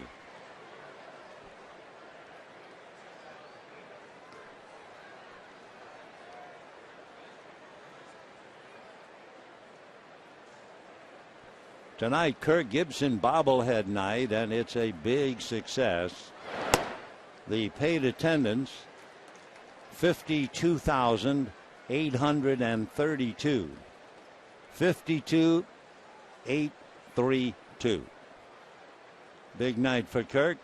Big night for the attendance. Bad night for the home club. So Upton strikes out a second time.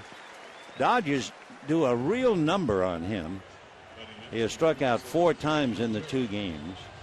And the batter, Miguel Montero, who really turned the game around. Montero with 2 on and 2 out on a 2-ball, no-strike count.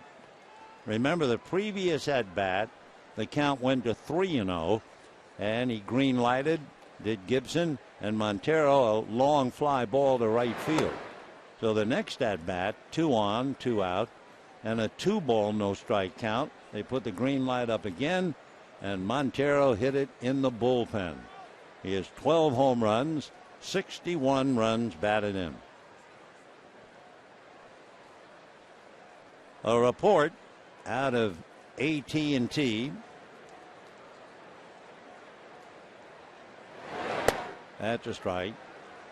It's 3-1 Giants. The game goes to the bottom of the 7th. In the top of the 7th, David Wright came up with the bases loaded, 2 out, and Lincecum struck him out looking at a curveball. The 3-1 Giants, bottom of the 7th.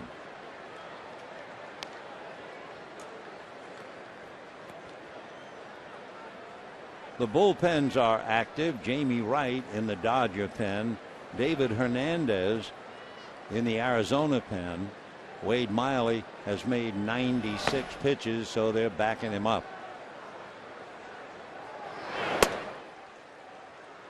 3-1 the count to Miguel Montero. Sean Tolleson made 16 pitches last night. Came in to make 13 pitches in the 7th inning. He has now made a total of 8 in this inning to give him 21. 3-2.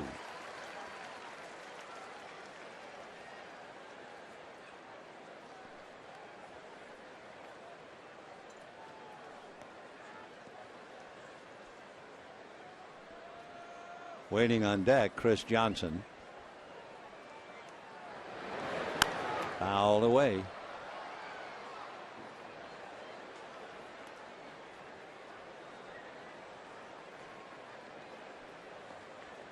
Five runs, 6 hits, no errors for Arizona. 1 run, 3 hits for the Dodgers. A home run in the first inning, a double by Cruz in the second, and a 2-out single by Kemp in the 6th.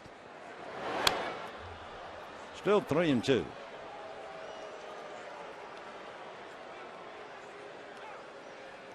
Wade Miley, who has gone 7. We're not sure whether he'll come out or not to pitch the 8th.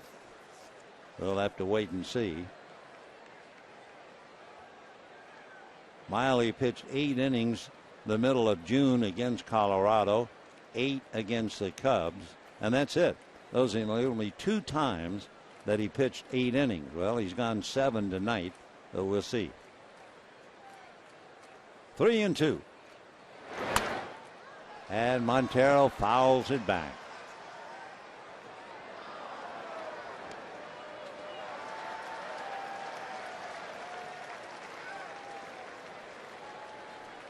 Still 3-2 to Montero. He had grounded out to Rivera in the 2nd inning. Hit the 3-0 pitch deep to right, caught by Ethier, and then hit 2-0 pitch into the bullpen. Another foul ball. When the Dodgers come up in the bottom of the 8th inning, they'll have Matt Trainer, then they'll have a hitter for Tolleson and Jerry Hairston.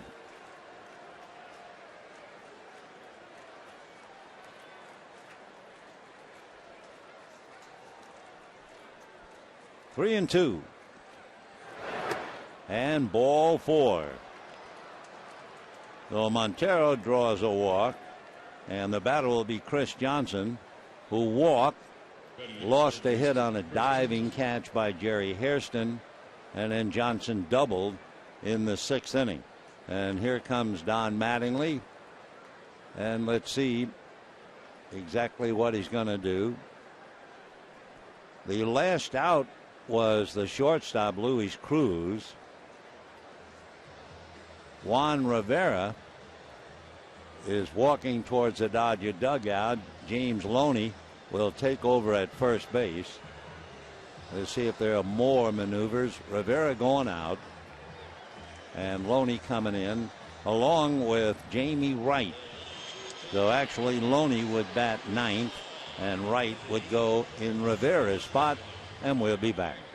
I'm hosting Clayton's Texas Barbecue Hoedown on August 2nd to raise money for first.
%, Black Angus beef. By Dodge. Visit us at Dodge.com or see your local dealer today. And by Bacardi. Dodgers making the double switch, so James Loney takes over at first base. He will bat ninth. Jamie Wright will come out of the pen, and he will bat in Rivera's spot. 5-1 in favor of the D-backs. And a 2-out walk to Miguel Montero. That was a fine at-bat by Montero and had to exhaust Tolleson. A 10-pitch at-bat, and Montero won it with a walk after Tolleson had gotten 2 outs in the 8th inning on only 4 pitches. So they were going to hit for Tolleson one way or another, and they'll do it by asking Wright to get the last out. Jamie Wright appeared in last night's game, but he made only 5 pitches. And ball 1 to Johnson, who was walked, lost a hit on a diving catch by Jerry Hairston, and doubled to right center in the 6th inning. Chris hitting .280.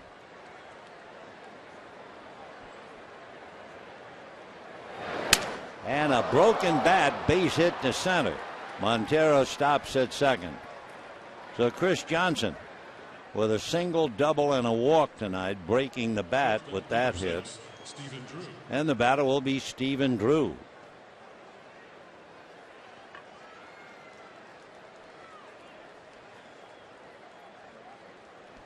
When the Dodgers come up in the bottom of the 8th inning, they are due to send up Matt Trainer, James Loney, and Jerry Hairston. Stephen Drew grounded out, flied to right, walked intentionally. Wade Miley is out on deck, so apparently Miley will go to the mound in the 8th inning. 0-1. Drew hitting .188 with 7 runs batted in.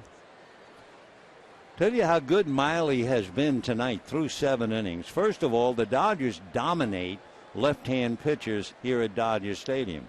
They are 11-4 against left-hand pitching here, but not tonight. There's one other note about Miley as to why he is doing so well. If you go back in the books in the 6th inning, Kemp had a single. And if you go all the way back to the 1st inning, Miley has had only 5 2-ball counts. The only man he walked was when he pitched a round Trainer. Check swing. No swing, said Manny.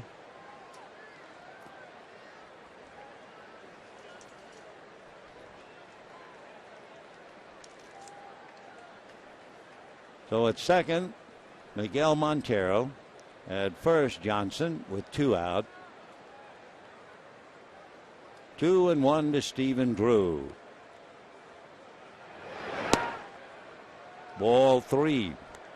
Well, you make up your mind with 2 out, 3-1 to Drew, and you have a good hitting pitcher. But I would think that Don Mattingly is reading the mind of Kirk Gibson, and Drew would be swinging 3-1. We'll see if he likes the location. Yeah. So that figured. Now they'll go full count, and with 2 out, the runners will be going.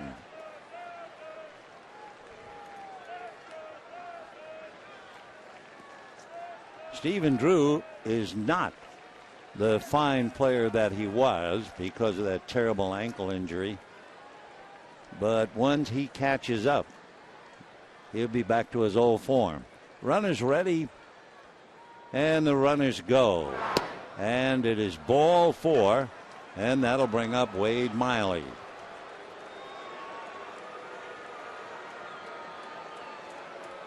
So it brings back memories of the 6th inning when Capuano got Hill and Kubel on 6 pitches, and then all of a sudden gave up 2 singles, a home run, a double, and then 18 more pitches before he got the last out.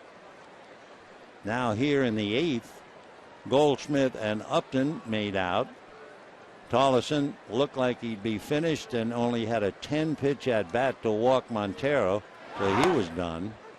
And Wright now gives up a single and a walk. So the bases are loaded. 2 out. Montero at third, Johnson at second, Drew at first. 0-1 to Miley. Miley has struck out twice and grounded out. 0 for 3. Wade hitting .268. Hairston shallow in left. And down he goes. So he is hitting like a true pitcher tonight, and he's pitching like a really true pitcher. And at the end is 7.5, 5-1 D-backs.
And Wade Miley trying to hold on to the game.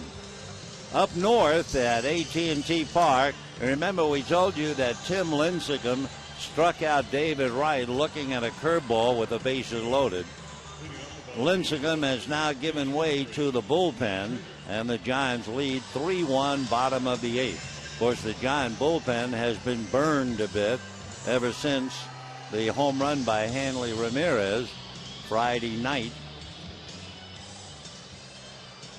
That was against Sergio Romo in the 10th inning. So Matt Traynor then James Loney and Jerry Hairston.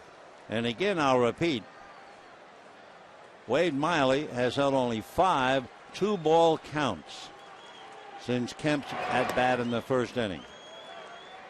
1 ball and no strikes, 97 pitches. The man from Louisiana Bayou country.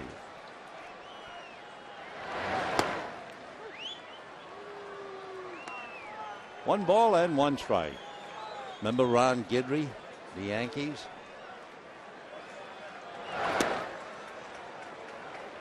Two and 1 to count. Trainer has walked and struck out. So this would be the 6th 2-ball count since the first inning. And now a 3-ball count. Of course, you have to figure, among other things, he's going to get a little tired. He's now made 100 pitches. He has reached the 8th inning and pitched it only twice this year. A 1 hopper at third. Johnson stays with it and makes the play. So Trainer drilled it, and a good play by Chris Johnson. 1 out, and James Loney coming up. Looking at the total pitch count for Wade Miley in the past, his high would be against Chicago. Back in June, he made 116 pitches and went 8 innings. He made 110, and the Dodgers beat him in Arizona. And he is coming off back-to-back games where he made 107. So right now he's at 102. Loney batting .256, but he's been swinging the bat very well. Loney in July hitting .323. Little ground ball to the right of Aaron Hill. 2 down. Boy, what an overpowering job turned in by Wade Miley.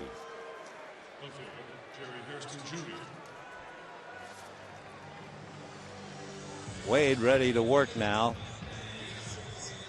He's got that fastball that sinks, the 2-seamer. Then he has that kind of a slurvy slider, not a sharp slider. He also has a curve, a cutter, and a changeup. 0-1, and he has been in complete control of all of his pitches. The 1 walk, he really just pitched around with a runner at second and 2 out and the pitcher coming up. That was back in the 2nd inning. So Arizona is trying to beat the Dodgers 5 straight times.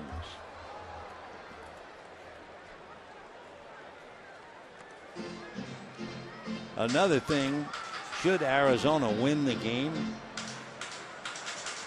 it would mark the 17th time this year that Arizona had the same number of victories as defeats if they win.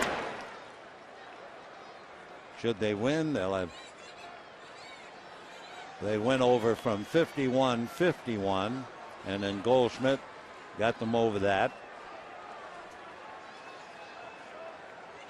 Miguel Montero with that big 3-run home run in the 6th. That's a foul ball behind Wallach. Bottom of the 8th inning, 2 out, bases empty. Meanwhile, in the outfield, Justin Upton did one thing. He singled to right following Goldschmidt with 2 out in the 6th, and that set the stage for Miguel Montero to hit the 2-0 pitch into the bullpen. Missed with a change. 2-2 the count.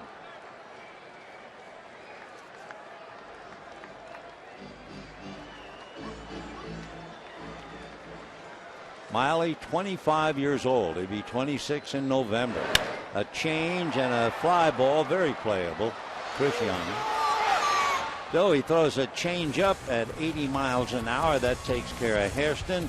And he walks off after a thoroughly great 8 innings, leading 5-1.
He had 110 pitches, and from the looks of things, he will call it a night. Pitching coach Charles Nagy over to talk to him. Alan Trammell shaking his hand. Well, he wouldn't do that unless he was coming out. Ryan Wheeler now. So we will check the bullpen and see whether it would be somebody like J.J. Putz or David Hernandez. Meanwhile, Chris Young is 0 for 4. Robbed of a hit his first time up. Strike. Young hit a bullet to left field. Jerry Hairston on the run towards the foul line backhanded it, taking an extra base hit away from Chris. Since then, struck out, grounded out, flied out. 1 ball and 1 strike. So Young, who's been having a terrible time after starting off the year so well,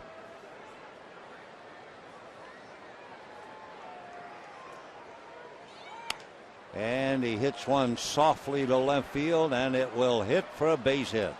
And Young's not going to stop, and he will make it. And let's check. I think the ball might have disappeared, and they're going to send him to third. In other words, I assume they're saying it was going to be a double and a fan interfered with the ball, and Mattingly's going to come out and say, wait a minute, if the fan interferes, doesn't that make it a dead ball and a ground rule double? Here, watch what happens. It goes. Oh, no fan interfered. The ball just came to the fan. Yeah, the ball slipped right out like a wet bar of soap. And the fan said thank you. So there's one for the books.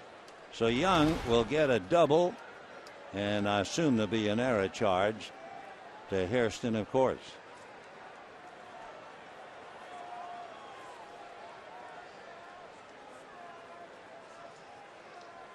So now Hill, Kubel, and Goldschmidt up there to try to pick up the run.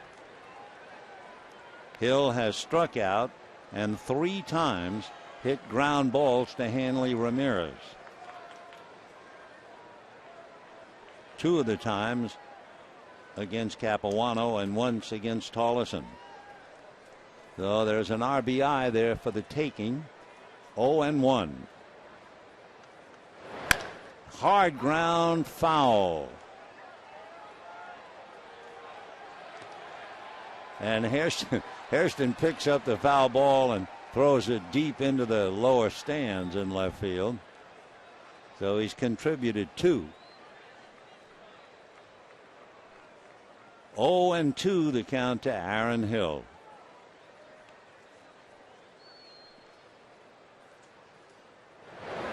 And little ground ball to short. Runner holding, out recorded, one down. So Hill blows a chance of picking up an RBI. RBI to us, bread and butter to him. Now Jason Kubel. Walk, struck out, popped up, and flied out deep to left. Hairston made a fine catch, and they're going to take the bat out of his hand. They will walk him intentionally and go after Goldschmidt.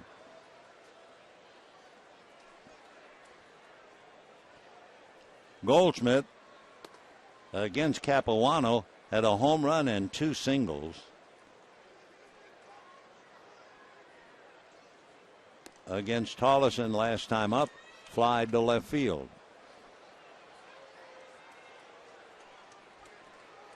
So Chris Young got himself a double, and then the ball flips out of Jerry Hairston's hand right into the fans. And Young looking for a ride home as Kubel gets the walk. So Goldschmidt has been 2 hitters. He's been overwhelming against left-handers. And now Don Mattingly going out to talk to Jamie Wright. Ronald Belisario warmed up, and he's going to take Wright out. Jamie made only 5 pitches last night, but every one takes something out of you, and then he came right back tonight. So Belisario will come walking in, 5-1 D-backs, and we'll be back.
Ninth inning with runners at first and third, and the D-backs leading 5-1. We can also tell you up at AT&T Park, it's the top of the 9th inning. It is 4-1 Giants. Marco Scutero singled in the 4th Giants run in the bottom of the 8th inning. So the bullpen, Jamie Wright made 21 pitches while he was in there. Tollison 27, Capuano 103. And now Ronald Belisario trying to restore order against Paul Goldschmidt.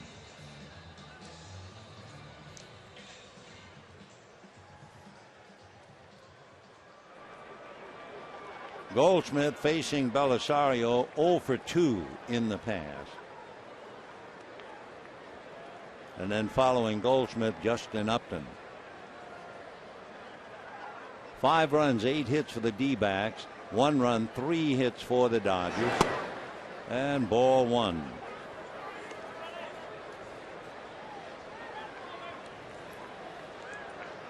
Goldschmidt 3 hits tonight, 2 singles and a 2-run home run. Last night he had 1 single and a 3-run home run.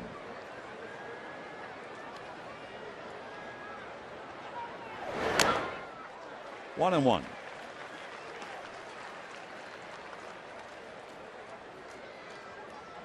So Chris Young doubled and then got to third on the fluke when the ball flew out of Hairston's hands into the grandstand.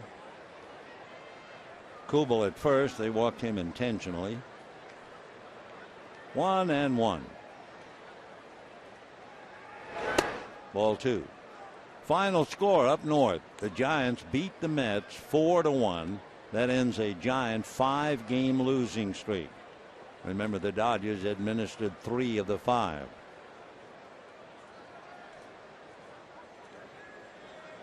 Two and 1 to Goldschmidt.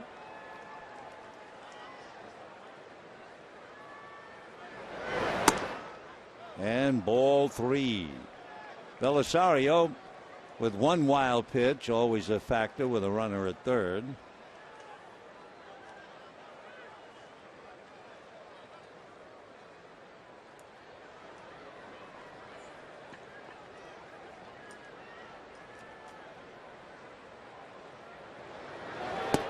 And ball 4.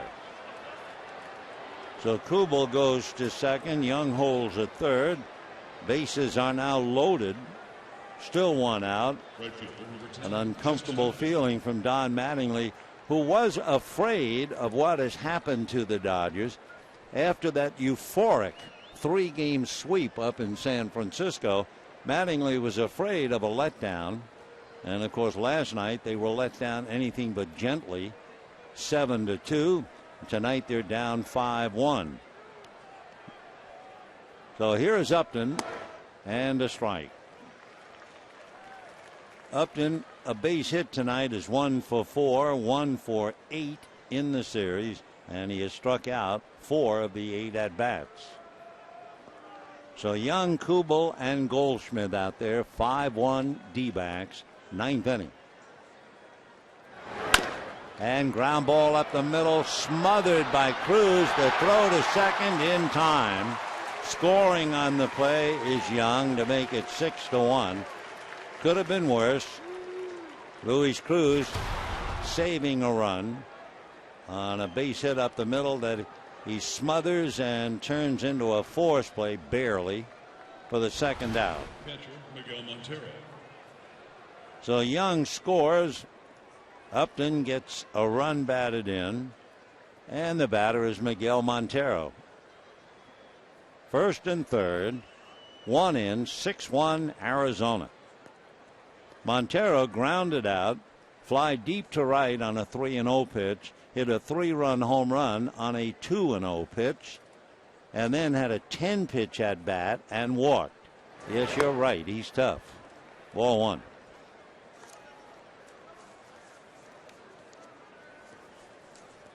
And looking at Montero, the fact that he's been so deep in the count, Montero came into this game 47 walks. So he has 48 walks, and he's had to count his way all night. And here's another 2-0 count. That's what he hit for the home run in the 6th inning.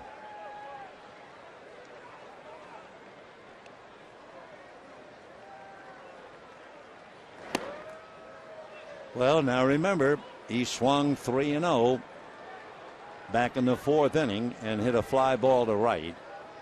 So he's checking to see if he'll get the green light again. Standing at third is Jason Kubel. Over at first, Justin Upton.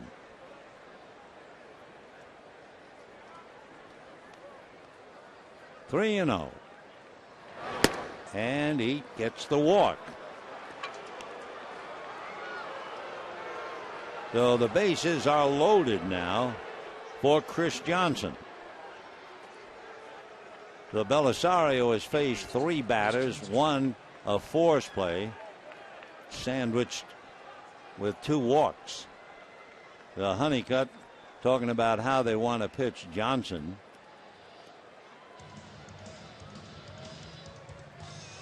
Six runs, 8 hits, no errors for the D-backs. 1 run, 3 hits, 1 error for the Dodgers. Leading 6-1. The D-backs last night beat the Dodgers 7-2. So the Dodgers staff that shut down the Giants 3 straight, and the shutouts up there the last 2 games, have now been pushed around for 13 runs in the 2 games so far here at home. So Chris, who had the slam, is up there with a chance again. He has Kubel, Upton, and Montero, and that's a strike. Johnson, chip off the old block. His dad played in the big leagues. First base coach for the Boston Red Sox now. 0-1 to Chris. 0-2.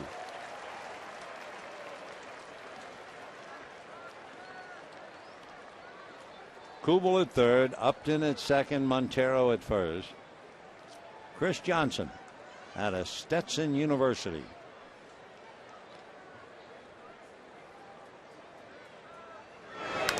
Foul back. Johnson in the minor leagues, he's high in home runs, 13. But he's impressive looking, staying 6'3", 220. Originally a fourth-round pick by the Astros. 0-2.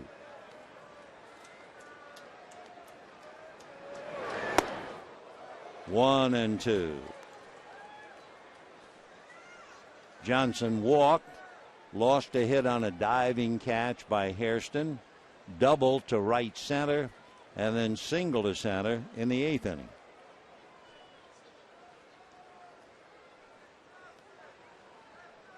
One and two. In the dirt, nice save by Matt Trainer.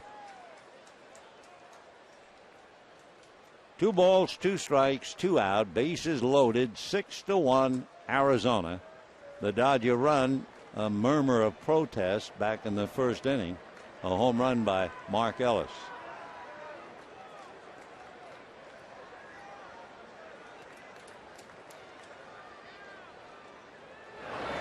And ground ball up the middle. So that brings Kubel in. Right back of him comes another run that's up in. The throw goes to third on Montero, and that'll be that. So 2-run score. The plate umpire Jerry Davis indicated they were in before the last, so it is 8-1 D-backs.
The Diamondbacks beat the Dodgers last night 7-2, and tonight they're leading them 8-1 thanks to a 3-run ninth inning. Gerardo Parra will take over in left field for Jason Kubel. So Parra had a big night last night. Will finish up tonight, and David Hernandez will be the new pitcher.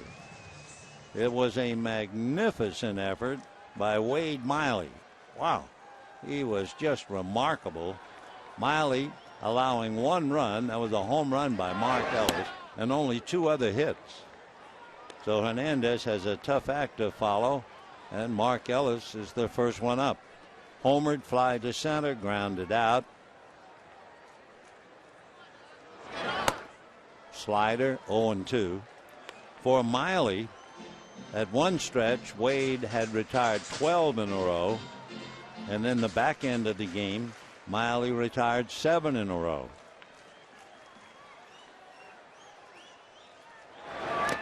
Ball 1. 8 runs, 9 hits for the D-backs. 1 run, 3 hits for the Dodgers. David Hernandez from Sacramento.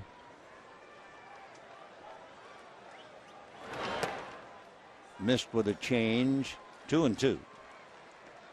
David, originally signed by Baltimore, made it to the Orioles 4 years into the minors and eventually came to the Diamondbacks last year. High fly ball, Parra in his first effort of the night.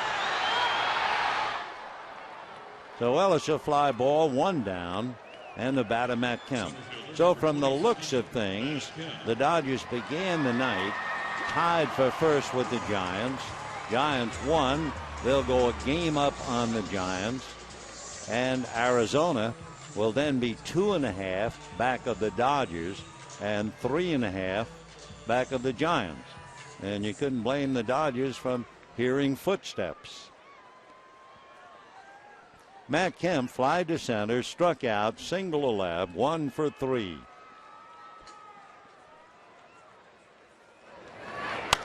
Fouled away, 0-1. David Hernandez, one of those fellas who was drafted 3 times before he began his pro career. Rockies picked him back in 2003 out of high school. Diamondbacks picked him in 2004. And finally, he hung around in junior college until the Orioles got him in 2005. 1 ball and 1 strike. Hernandez at 6'3" has a pretty good fastball, curve, and a change. 1 ball and 1 strike. There's a big debate between pitching coaches and David Hernandez. They call his curveball a curveball, and he said, no, my curveball is a slider. 2-1 to Matt Kemp.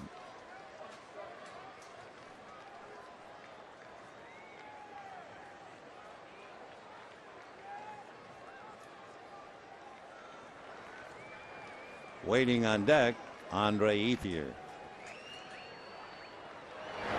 Fastball promptly banged into center. So Matt Kemp last night had 3 hits, 2 singles and a double, and he comes back with 2 hits tonight. And the batter will be Andre Ethier. For the Dodgers, only their 4th hit. Ethier is 0 for 3 against Wade Miley. Grounded out, struck out, and flied to right. So if nothing else, has to be a little relieved that he's going to look at a right-hander. Mark Ellis, with 1 out in the first inning, hit a home run, and the Dodgers really have not been heard from since. So here is Ethier, hitting .329 against right-handers, and overall .289. And a strike. Fastball in 95.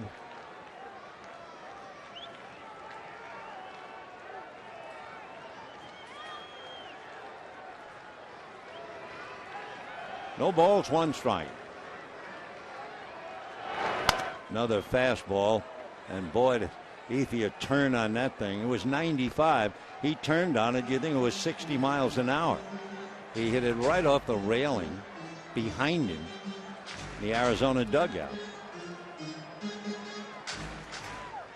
Not that it's a knock, but they always talk about David Hernandez basically relying on the 2 fastballs, the 4-seamer and the 2-seamer. Kemp got a fastball for a base hit, and that's a base hit on a fastball into right field, and Kemp will just keep on going to third. So David Hernandez got Mark Ellis, but now gives up singles to Kemp and Ethier, and that'll bring up Hanley Ramirez.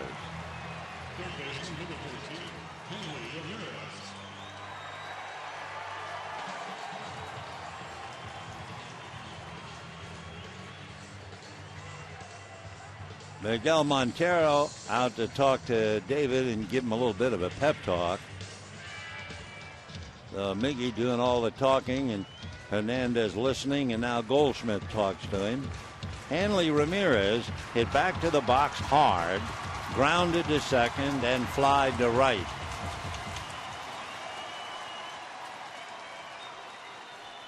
Interesting what right-hand hitters have not done against David Hernandez.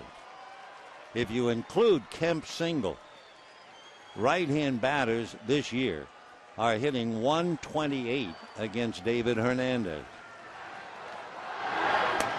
Big, slow breaking ball, and Ramirez way out in front of it. Bobby Abreu comes out on deck.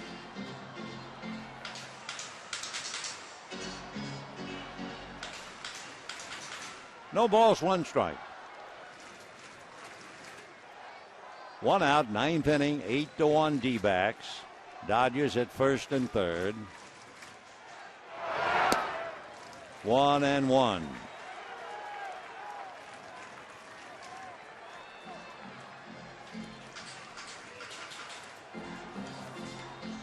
David Hernandez with a record of 1-2, a fine ERA, a little less than 2.5. 18 walks, 63 strikeouts. Fastball. He's throwing hard enough on the gun, 96. Now Wade Miley mixed it up so well. He had the Dodgers off balance all night. 2-1 to Hanley. In the dirt, but he committed. Breaking ball and a good save by Miguel Montero.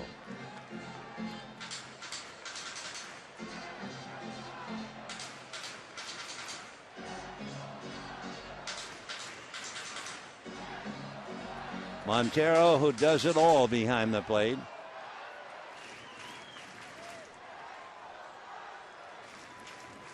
Two and two to Ramirez.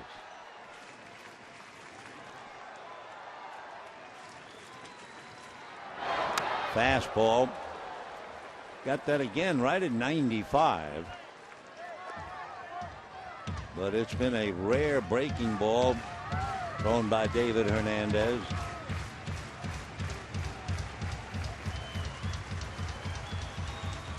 Montero, every time we've watched him, does not use the traditional finger sign. See what he does with Hernandez now. He goes to the finger, makes a couple of fists. 2-2. Fastball hit to the right side. They'll get the out at first. Kemp scores. That makes it 8-2. Down to second base goes Ethier. I wonder if he hurt himself. I was watching the ground ball. Andre taking a 9 count. The dirt marks. He did something wrong.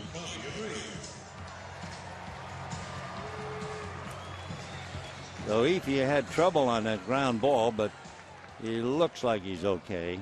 So Ramirez grounds out, gets a run batted in. Kemp brings it in. And the Dodgers trail 8-2. And here's Bobby Abreu. He's batting for Belisario. Ronald Belisario made 17 pitches in that ninth when the D-backs scored 3 to really open things up.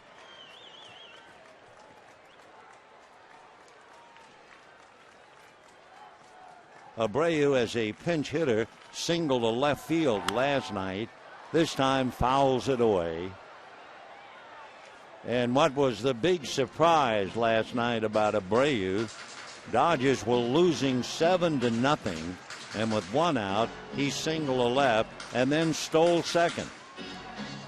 Down 7-0. That was quite a surprise.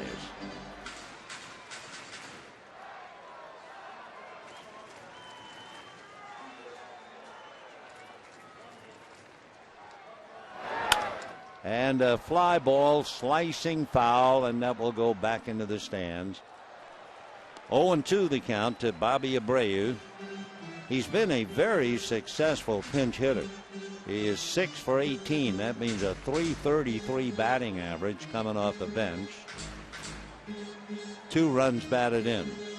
So Ethier at second with 2 out.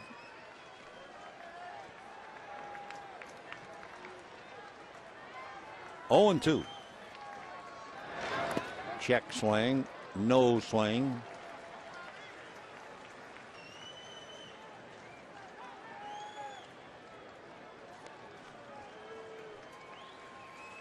Waiting on deck, Luis Cruz. 8 runs, 9 hits for the D-backs, 2 runs, 5 hits, and 1 error for the Dodgers. The error charged to Hairston when the ball just slipped out of his hand into the stands. Slow curveball, just a couple thrown by Hernandez, but he misses. 2-2.